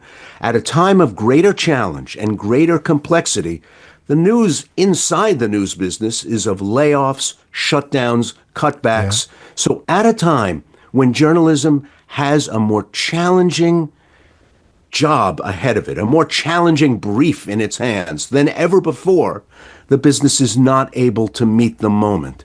We've been struggling as a profession to define Donald Trump to the United States, to the American people, and we're just not keeping up. The vocabulary that didn't exist, which might have excused the profession the first time round, but it's hard to understand why they're still dropping the ball the second time round. There's a caution, because we have, as in any profession, folkways, customs, ways we handled it yesterday, which give us a guide to handling it today. So I think one good illustration is the reluctance to call some of the president's obvious falsehoods lies. That word was so hard for our profession to use, because back in the newsroom, everybody would say, well, does he know it's incorrect? If he keeps saying it, what's his motivation? Is he really lying? Well, after a time, finally, that dam broke. So now you'll see the word lie in headlines when reporters have been able to establish that the president is very well aware or must be aware of certain facts and continues to repeat the falsehoods. And of course, even more worryingly, Twitter has now moved into some of the space vacated by what you've just described as the profession, with Elon Musk making no bones at all about precisely where his loyalties lie and how many norms he's prepared to corrupt in pursuit of getting what he wants. Are you scared? In effect, it's an in-kind contribution of hundreds of millions of dollars in the last couple of days of an election. It's extraordinary. And it's, as you say, it's uncharted. I understand the point you make about cycles, but these are cycles of elections that involve Donald Trump. I mean, prior to his presidency, the general direction of traffic on a lot of these issues was going in the opposite direction, particularly on immigration. People becoming a lot more comfortable with it, a lot more kind of cognizant of benefits, largely because familiarity breeds contentment. You know, if your neighbours or the people at school with your children have come here from overseas, then you're less likely to be spooked by them. That he's managed to successfully stick that into violent reverse. Is We Are Home an attempt to provide some form of antidote to that kind of feeling, to that to try to retrack the conversation, which has gotten badly off track, is now in the region of delusion. When a candidate for president of the United States goes on television and says whole towns and cities have been taken over by armed gangs, something that is demonstrably false, it becomes part of the story of America in an election season in a way that's, I mean, you can go to Aurora, Colorado, and see that it's operating just like Aurora always did and is not in the has been occupied by Venezuelan armed gangs. But yet the truth of the matter, the employers in Springfield, Ohio, who say they couldn't stay in business without the influx of Haitian workers, it just doesn't matter. We're now in a worryingly fact-free zone in our politics, and I'm not sure where it goes. And voters are doing that thing Orwell warned about. They are genuinely ignoring the evidence of their own eyes and ears. How does it affect, finally, Ray, the lives, the experiences, the existences of the people that you've spoken to for this oral history? How does it affect their day-to-day existence to know that although the people around them might say, oh, no, we don't mean you. It's a great line when you're talking about immigration and someone says, well, I'm actually, oh, no, we don't mean you. How does it affect them to know that Donald Trump kind of does mean them? They're worried, not necessarily about their own status, that they're going to be shoved off on a plane or on a boat and sent home, but they're worried about the general tone of the country. They don't want to live in a place where people might hear their accent or see their color and assume that they are not supposed to be here, that they've somehow gamed the system, that their presence itself is a threat to the United States, rather than helping us have one of the strongest economies in the world day after day. It's extraordinary, isn't it? And of course, now it's all to play for. these last couple of days, part of me wants to be awake every hour until the polls open. And part of me wants to take a sedative and just have my wife wake me up when it's over. I'm really having a hard time explaining just how crazy this is. That's what I was trying to articulate. And I'm not even American. When I described the pieces on the board almost feeling too big to move, you shouldn't be trying to do anything else, but you're also conscious perhaps of the fact that you're never going to be able to pick them up properly. I loved your letter. I'm really enjoying your book, and I've really enjoyed talking to you, Ray Suarez. When was the last time you appeared on LBC? Oh, I'd say about 1985. Fantastic. Look at that. It was acceptable in the 80s. Take care, and we'll talk again, I hope. Ray's book, We Are Home, Becoming American in the 21st Century, an Oral History, is out now. And if it isn't in your British bookshop, then you will obviously be able to find it very, very easily online, published by Little Brown. It's 12:46. James O'Brien on LBC. It is 12:49. You're listening to James O'Brien on LBC. I must play you a little bit of the Michel Roux interview, this week's Full Disclosure. I've got a really warm feeling about Full Disclosure at the moment. It's because it's got quantity and quality now. I was thinking about Hugh Laurie on the way into work today, and I can't even remember why. And I sort of remember, crikey, he did it as well. There's so much lovely stuff there now. It's not, if you're only familiar with the radio programme, it's quite different. I never really kind of go after people on Full Disclosure. It's not even the politicians. I'm not trying to trip anybody up or get them to say something that they'll regret, or quizzing them in great detail about some of the bad stuff that may have happened to them. It's just a chat. It's a really nice chat. And there's so much there now that even I'm beginning to forget some of the people. I need to give myself of course.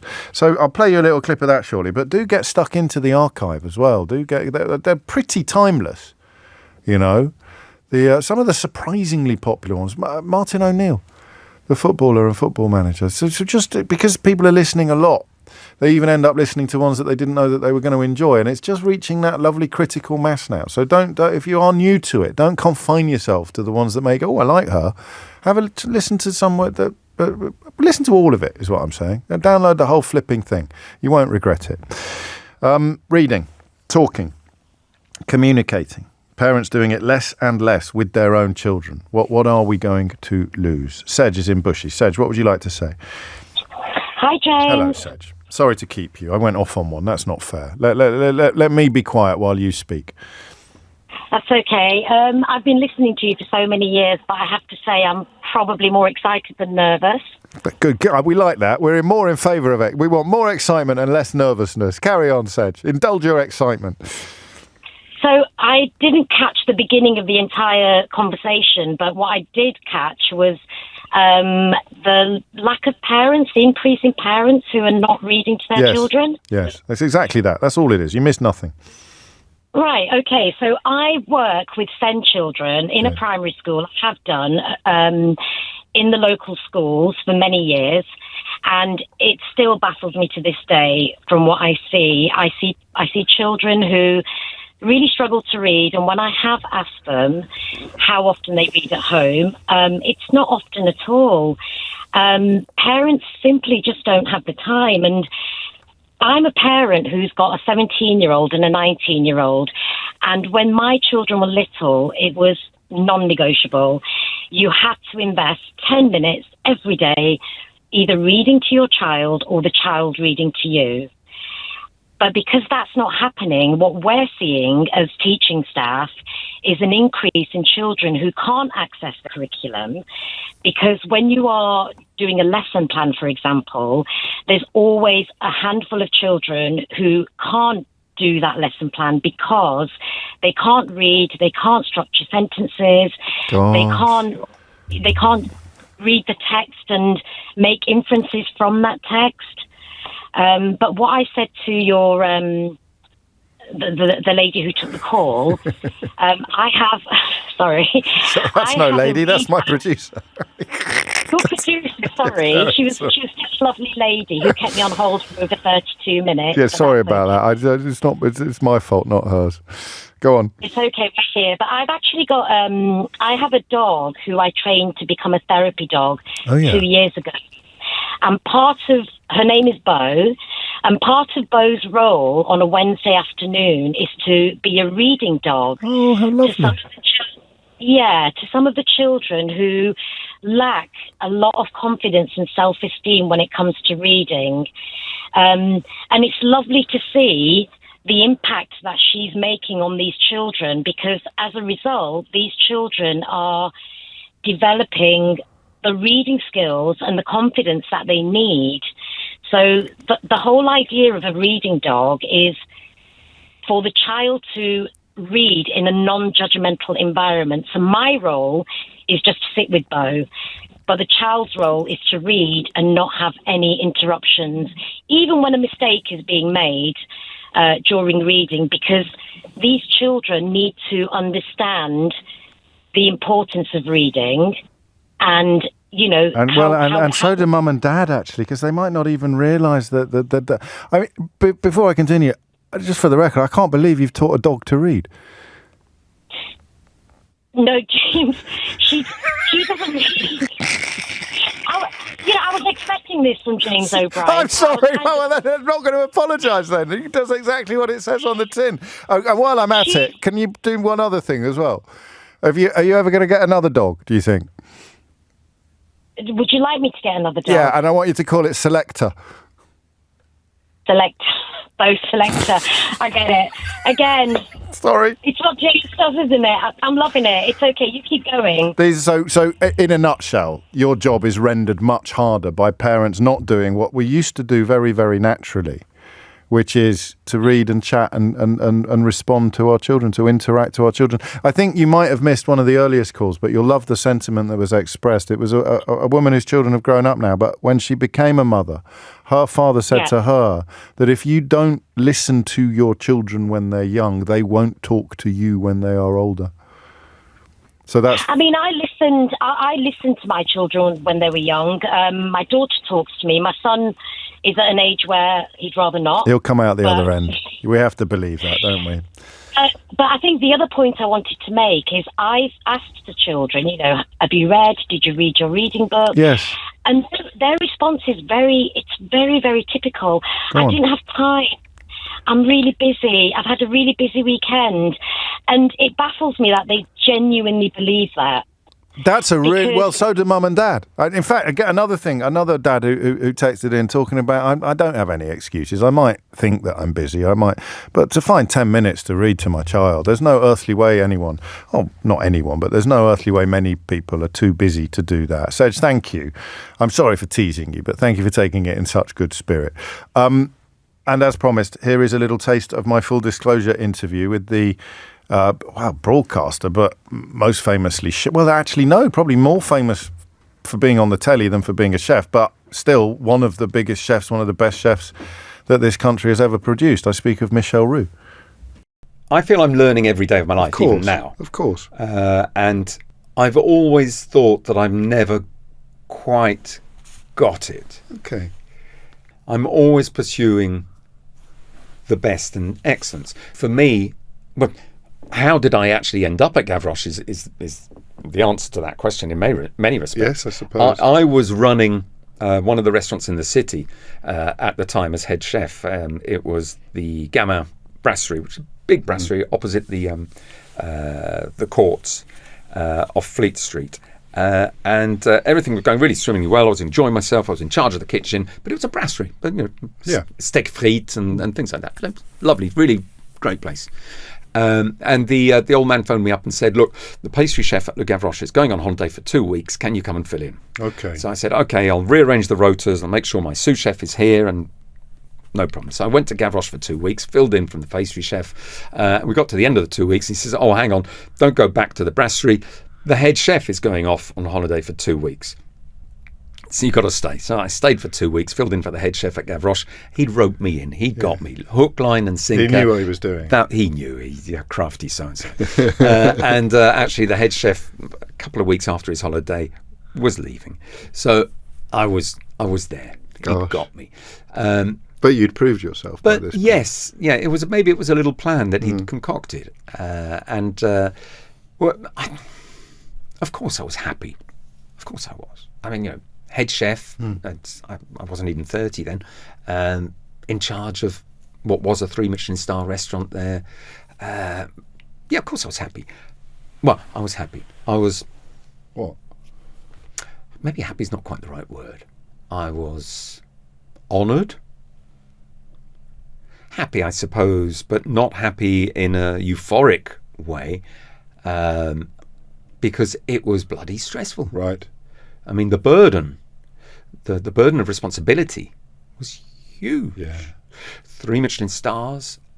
Much more than if you'd started from scratch on your own, or correct. if you'd raised the backing to open a restaurant, because it's all to lose. It absolutely. It'd been open since '67, so 20-something plus years, and there I was at the helm. It was extremely difficult, very, very tough, and I found myself working ridiculously stupid hours. Because when you marry the fear of failure to the perfectionism, things can get quite unhealthy. Very, very unhealthy. Drinking far too much coffee, drinking too much alcohol, smoking like a chimney, and just general bad health because of lack of sleep as well. Yeah, which then impacts on your mental health, and it all becomes a circle, doesn't it? Absolutely. It's debilitating migraines. Yeah. And I would say best described as being a very angry chef. A very angry chef. And of course he goes on to explain how he ceased to be a very angry chef and instead became an absolutely charming chef. And I say it every week, but that's good. It's a good thing. I shouldn't apologise for it. Every week I have a favourite. It's one of my favourites because we're hitting our marks. Thank you for listening this week. If you missed any of today's show, you can listen back on Catch Up on Global Player, where you can also pause and rewind live radio, as well as listen to a range of podcasts, including Full Disclosure. Download it now for free from your app store or head to globalplayer.com. Coming up at 4 on LBC, Tom Swarbrick will be with you. James O'Brien on LBC.